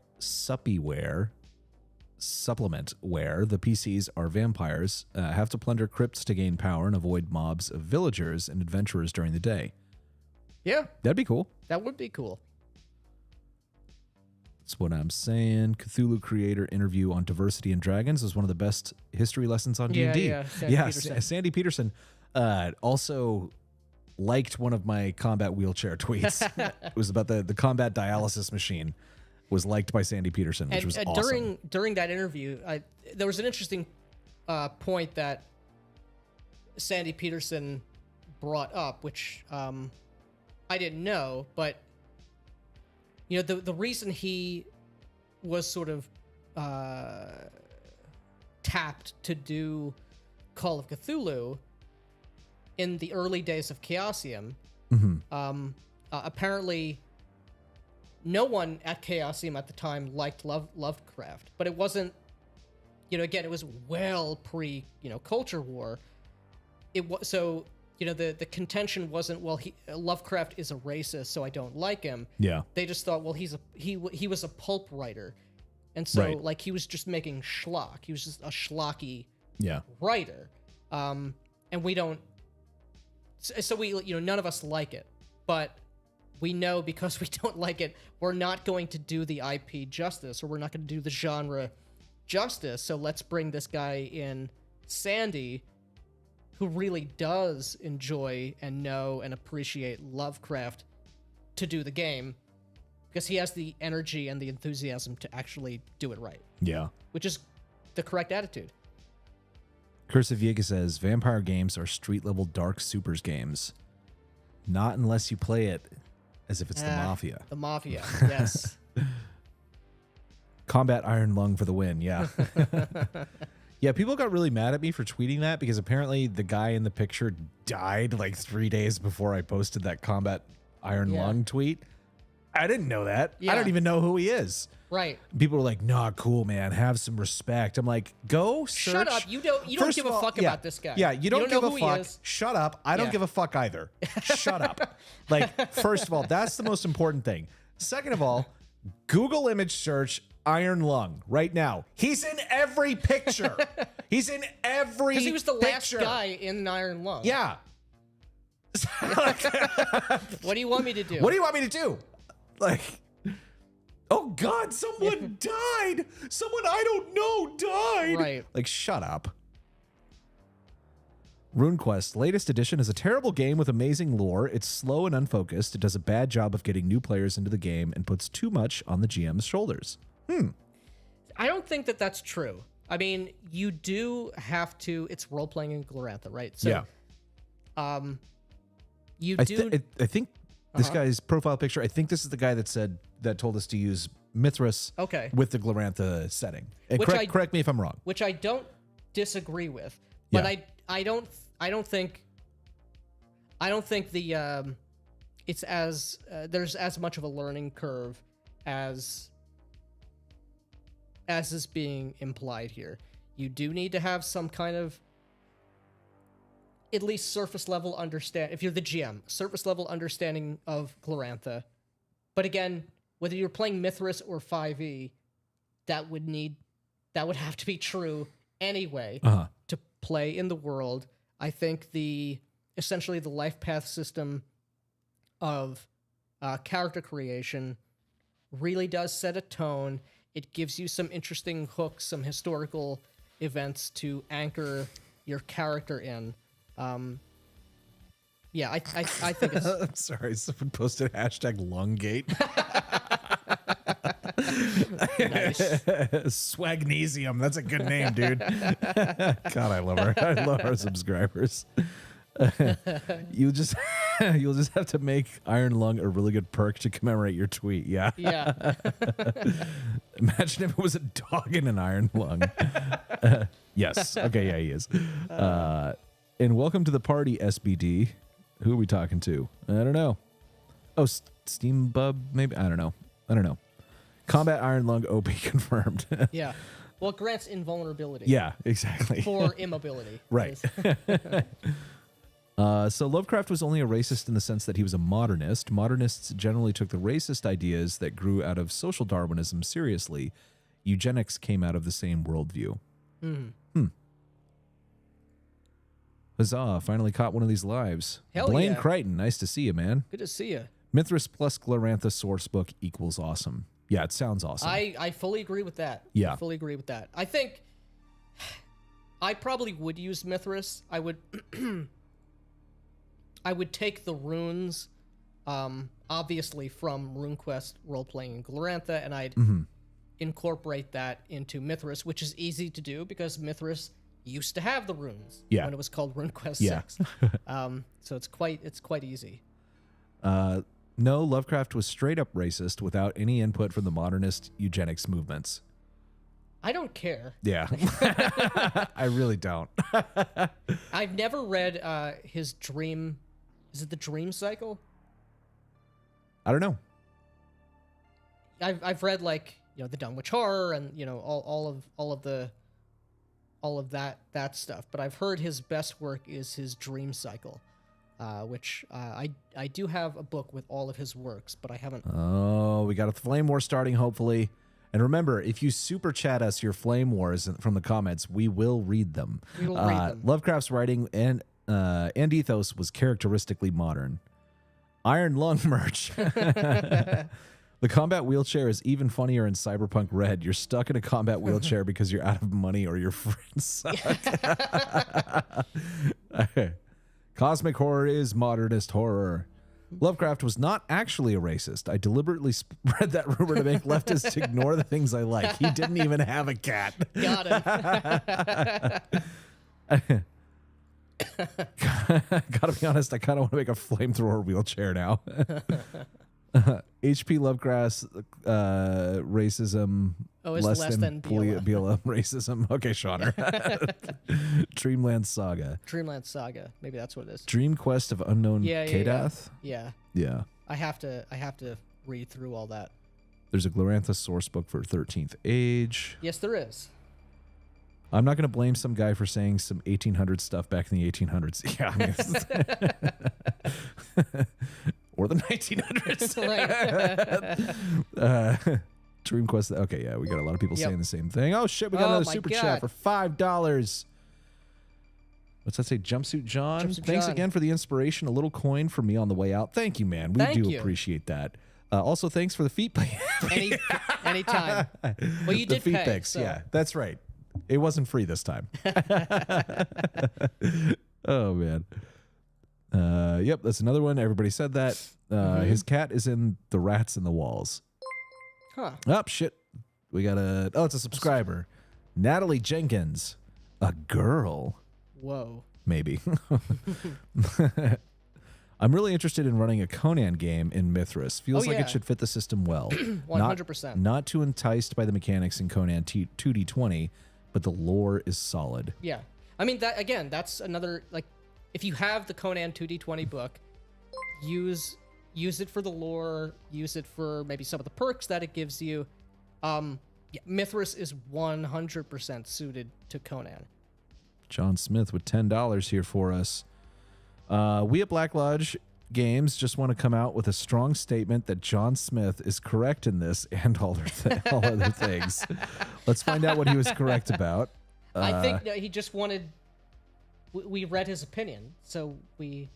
Well, he said something earlier. God damn it. I'm clicking all this. This fucking chat's all fucked up now because I clicked on the super chat. How do I unclick on that? I guess I can't. Oh, wait, there we go. He said, I can agree with his writing being modernist, but just because he was writing at the same time as eugenics was coming around doesn't mean he was inspired by it. Check his childhood. Yeah. And I don't know. I have to... On reflection, I have to say I agree with that 100% now. Yeah. I mean, me too. It makes sense. Yeah. Speaking of Lovecraft's Dreamlands, I'd like to run some Lord Dunsany scenarios with RuneQuest. Oh, interesting. And the Cats of Ulthar. We have some people who are more literate than me. D100 is greater than 2D20. I agree with you.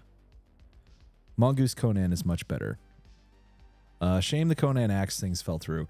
Yeah, that sucks. Which I think it was that they didn't lose the license. It was like Chuck Dixon lost the license. Yeah, or like the something. license owner lost the license. Yeah, so kind of that was a domino, unfortunately. It doesn't matter. I'm correct in all things. Checks out. It seems like when I'm not around, they start on time. I'm the curse. Yeah, you know what? It is your fault. Good to see you, man. Fun fact, Robert E. Howard was the creator of Conan. The creator of Conan was good friends with HP. That is true. Top 10 game systems when? Probably never. Yeah, I don't know. We're trying to avoid doing typically The normie thing. YouTube normie things. Yeah, listicles. They're not exactly what we want to do. BRP is really easy to write for. Percentile is dead simple to figure out odds, and skills define everything. Yeah. Yeah, exactly. I mean, and I think that's why BRP has so successfully,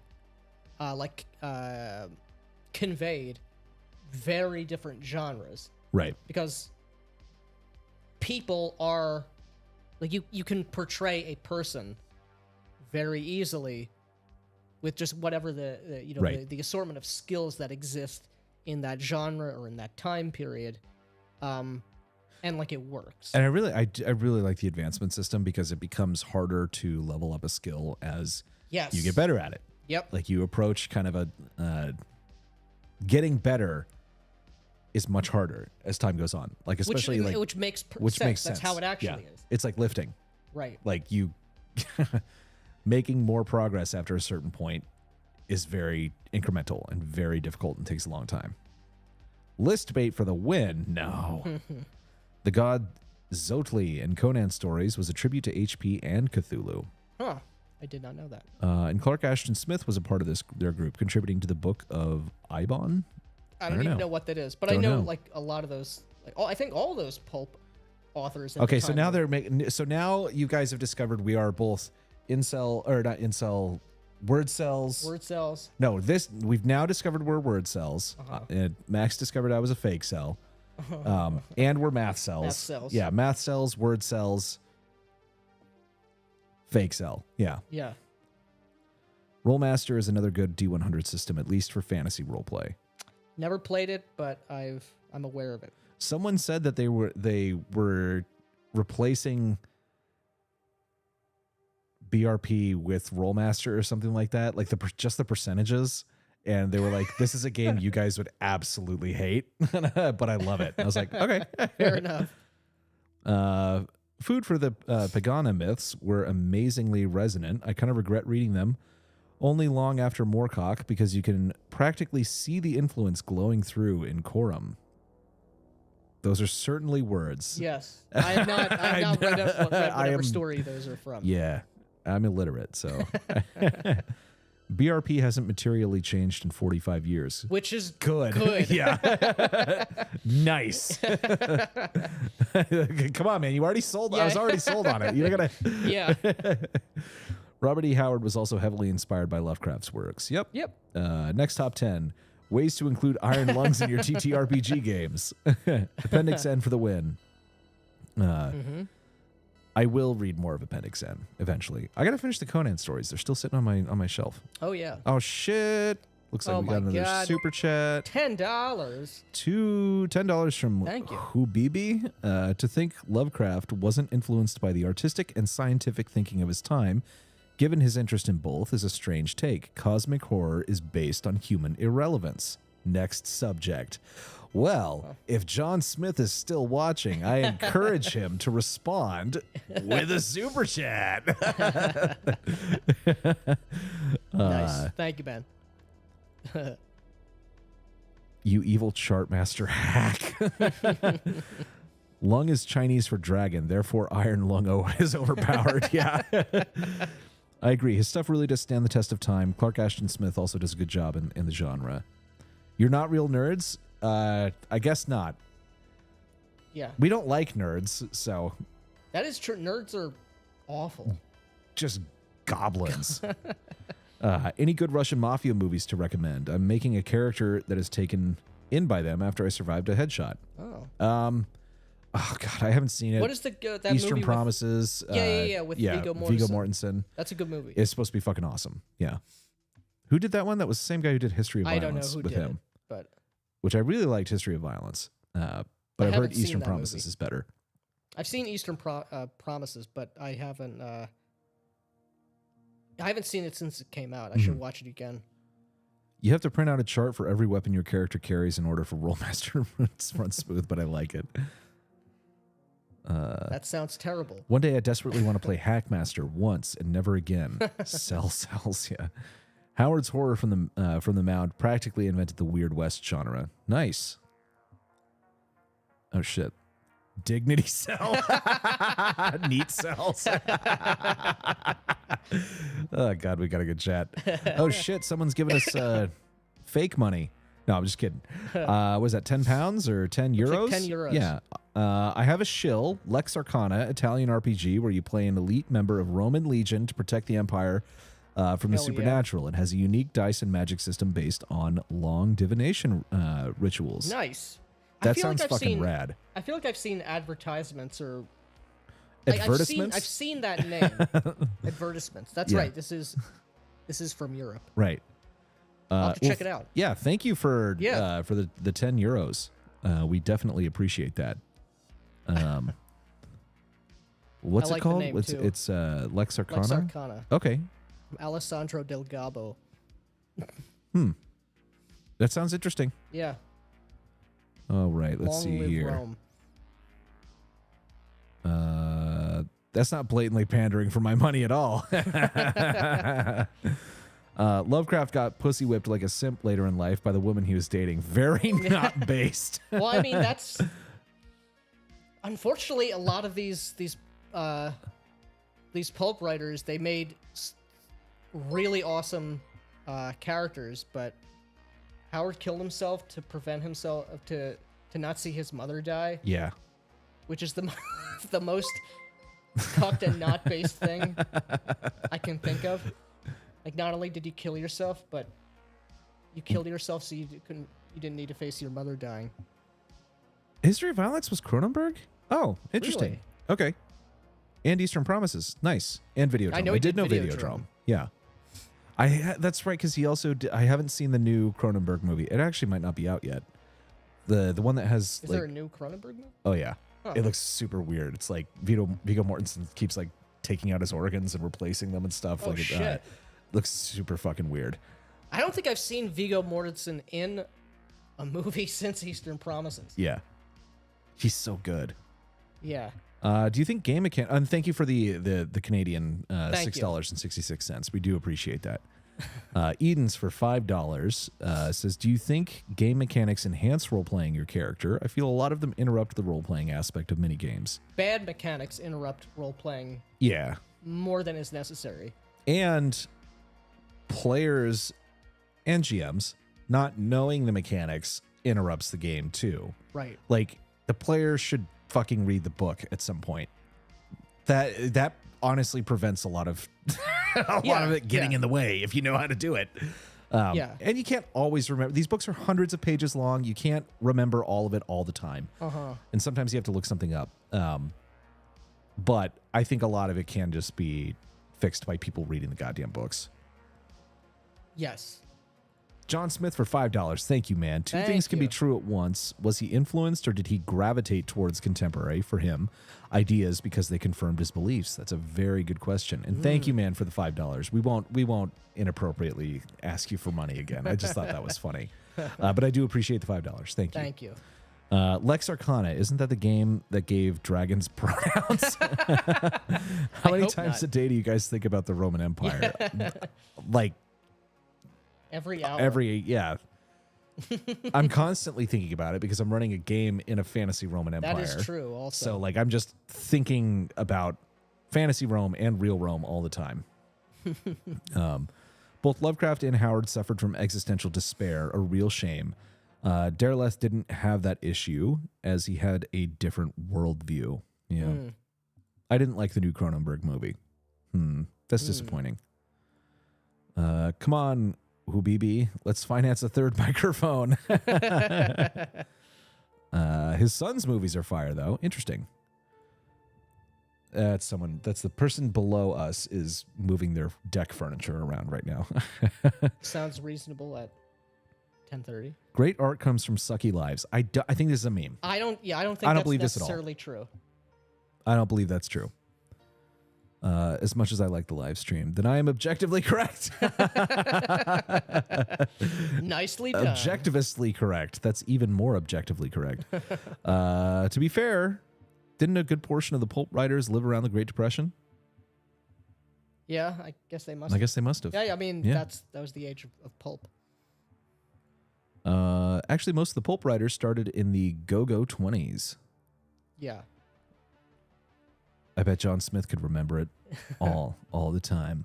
Something else that Runeslinger has talked about at length is his love for the Shadow and for other pulp writer like the Spider. And I've never read or listened to the Shadow radio drama stories or episodes, whatever they're called, and I really want to. He's done radio drama ones about the Shadow? Runeslinger hasn't, but there was a long-standing Shadow radio drama. Oh, I for didn't know that. Years and years in the days of radio. Oh wait, you're talking about the Shadow, the character, the Shadow. Yeah, the character. I was thinking Runeslinger was making a radio play about the Shadow. That would be from Wraith the Oblivion. so cool. Yeah, I was like, I definitely want to listen to that. Oh, Mr. man. Max saying they don't need a third microphone, they need a second cam, a feet cam. Well, the Great finance Depression. The Great Depression was less depressing than today. not wrong. On board with the feet cam. Shadow is awesome. I'm curious on dime novels, the pulp fiction in the cowboy age. The Shadow knows. Indeed, he does. Young Buscemi is pretty lucky that the light isn't better. This would be a different kind of cam show. Man, my audience is hung up on the mustache. Yours is hung up on the feet. What are we doing? I don't know. Whatever we're doing it right. And everybody, if you're in this chat, go subscribe to Dundermoose. Yeah. This is Dundermoose. He's got a really great show. Interviews a lot of really interesting people. You get a lot of funny stories from people's games, but also a lot of really interesting insight into their games and how they're run and what makes them different and what they've learned from taking on the kind of like sandbox Broasar style. So very, very good stuff. We are big fans of Dundermoose. Absolutely. William Bennett. The Shadow radio episodes are free on YouTube. Ooh, nice. And you're welcome, Dundermoose, of course. I always forget what IIRC is. If I remember correctly. If I remember correctly, Derelith was the one who introduced good equivalents and elemental associations. I don't know. Man, these people are a lot smarter than us. The HPLHS makes great radio plays too, and they've actually made a couple of pretty good movies. Huh. Thoughts on Steve Ditko? I don't have any. Unfortunately. He did comics. If I remember correctly. Yeah. If I remember, yeah. IARC stands for nicely done. Very nice. Russell Frank subscribed. Nice. I always assumed that was because, as a Christian, he wanted to move Lovecraft's agnostic take on cosmic horror in a more good-evil direction. Razorfist posted a lot of the Shadow stuff, including an entire audio story. Nice. Oh, okay. I know he he had that video. Maybe it's a series of videos where it's like, return to pulp. Yeah. Which I think he's right. Your non-dystopian future premise is only second to a Firefly-inspired space cowboy mercenary setting. Well, thank you. Yeah. It's going to take a lot of work. There's a whole lot of stuff to figure out, but I think it's going to be really cool and actually kind of unique, Yeah. which So we're really trying to tighten the hook, right? Right, like exactly. The premise. There's some, we have very big broad strokes, but let's really focusing in. We like opinionated settings, opinionated games, and We Again, are that know what they are and are right unapologetically and unapologetically you know, about that, and correct. we're narrowing that down right now. But I will say I really like BRP, and this is going to be I think a good foundation to build I the agree. game on. A very good foundation. It's got the focus on character, the focus on the actual character, not literally what's the sheet, but Correct. building a person and whatnot. This is a system that has the correct foundational premise philosophically, and I'm down with that. It has the correct foundational philosophical premise, and it simulates an actual human being Right. so well. There's no class abstraction. There's Yeah. no, the experience, the character advancement system is such that there's no arbitrary meta requirement that you need to play to, or you need to acquire or achieve. It's the things that you do in the world are the things that improve over time, and you do improve slowly over time, and so it makes you have like the space to tell a really long, really grounded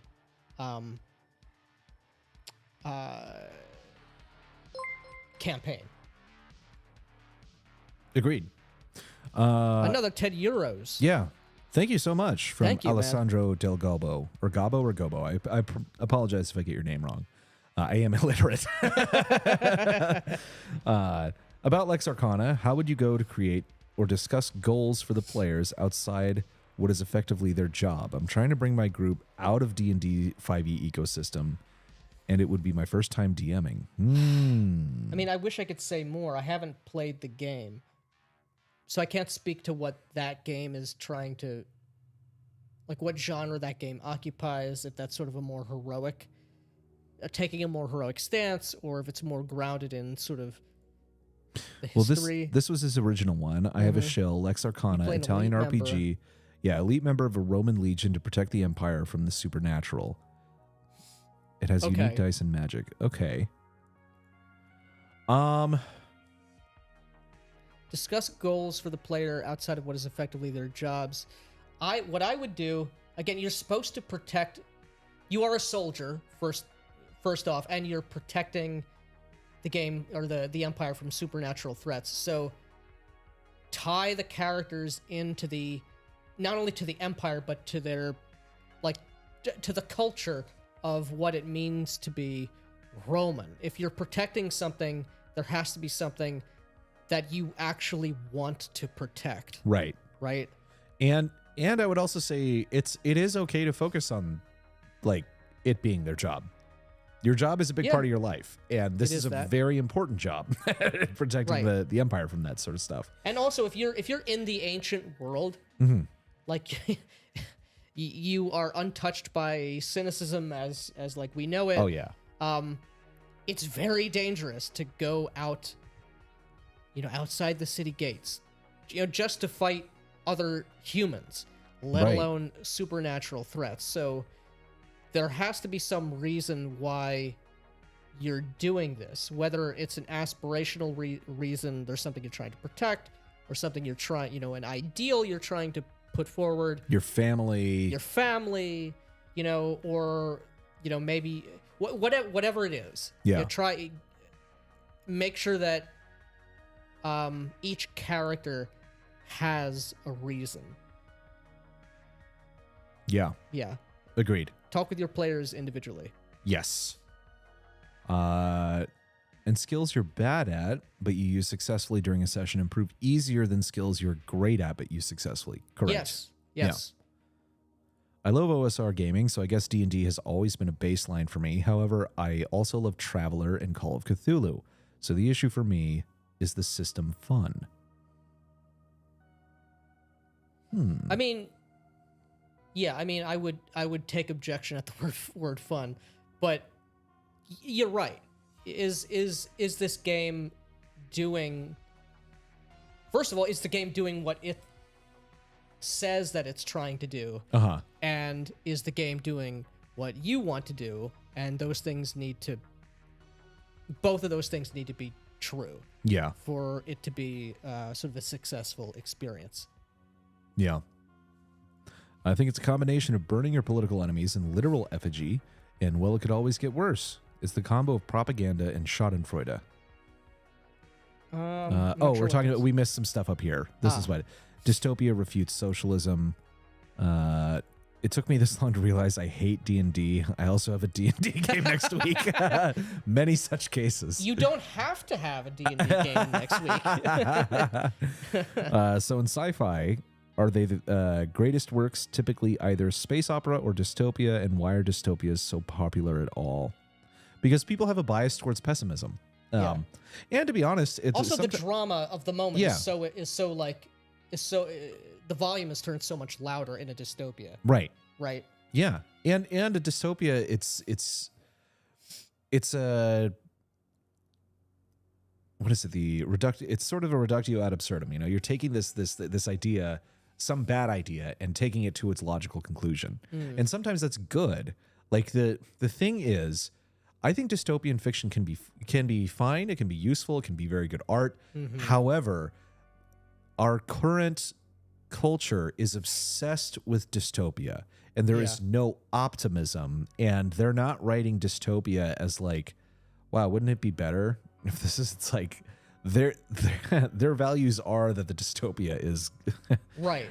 that is their worldview, is dystopian. So all they can create is art about dystopias. Yeah. Yes. It's dystopia in the wrong spirit, basically. I might use BRP for a short campaign based on a combo of Journey to the Center of the Earth and The Lost World. Nice. I wanted the player to be more normal people. Yeah, Nice. well, BRP definitely emulates like a normal person. Yeah. Probably, but my opinion, that made his vision of the, I almost said mythos again, mythos lamer, and Christianity really isn't Gnostic, though many poorly catechized Christians do drift into that, so even the goal was misguided. I don't know what you're talking about. I think this is about like Durleth, who I haven't read. Oh, yeah, it's a conversation of stuff we're too stupid to talk about. I've read Amelia Bedelia. Yeah. I've read a lot of Jughead. I'm working on a module that includes settings, classes, spells, etc. for 5e to help convert people from 5e to the broader world of gaming. Publish plans Hell next yeah. year. That's very cool. Nice. Yeah. Well worth keep us it. appraised. Our current society is becoming a dystopia. That is, yeah. Yep. Yeah, I know. Unfortunately, our ruling class seems to view 1984 as a how-to book. Yeah. I think of the contrast between Logan's Run and Star Wars, which came out in the same year. I've played a lot of Star Wars games, and it is just fun. I don't know if I would enjoy playing Logan's Run. Well, make your decision quickly. Yeah. Is- Yeah, you got to figure it out. yeah. Well, I was making a Logan's Run joke. Oh. On that. Well, But yeah. when in Rome. Yes. But we are actually a couple minutes over for now. Yeah. So Which means we're doubly over because we started. 2 minutes early. early. Yeah, so you guys are getting a whole bunch of extra Black Lodge content right now. But yeah, if you guys have any final questions or anything, now is the time. We are going to end the stream soon. We're ending on 77. The Eyes of Ahriman. Yeah, the Eyes of Ahriman. upon us. 77 viewers. Hope there's 77 likes on the video. No, but if you could throw us a like on the video, that would help us out. It does. Yes. It does really help the video go wider, get to a broader audience, and get more cool people like you into the chat. We really do Absolutely. have like the best subscribers. You guys are always entertaining. You're always much funnier than us. And we love talking to you guys and interacting with you. 100%. Yeah. But yeah, let's I feel like our chat stopped moving and the chat in OBS is still going. There we go. Okay. Amelia Bedelia is some dope ass shit. Solid life lessons there for real. James Earl Jones has retired from voicing Darth Vader, and AI is taking over the role. The dystopia is upon us. Yeah, but I mean, like, fucking stop Star Wars watching is over. Star Wars. Stop It it. just sucks. It's just terrible. It's never gonna get good again. Yeah. Let it die. Yes.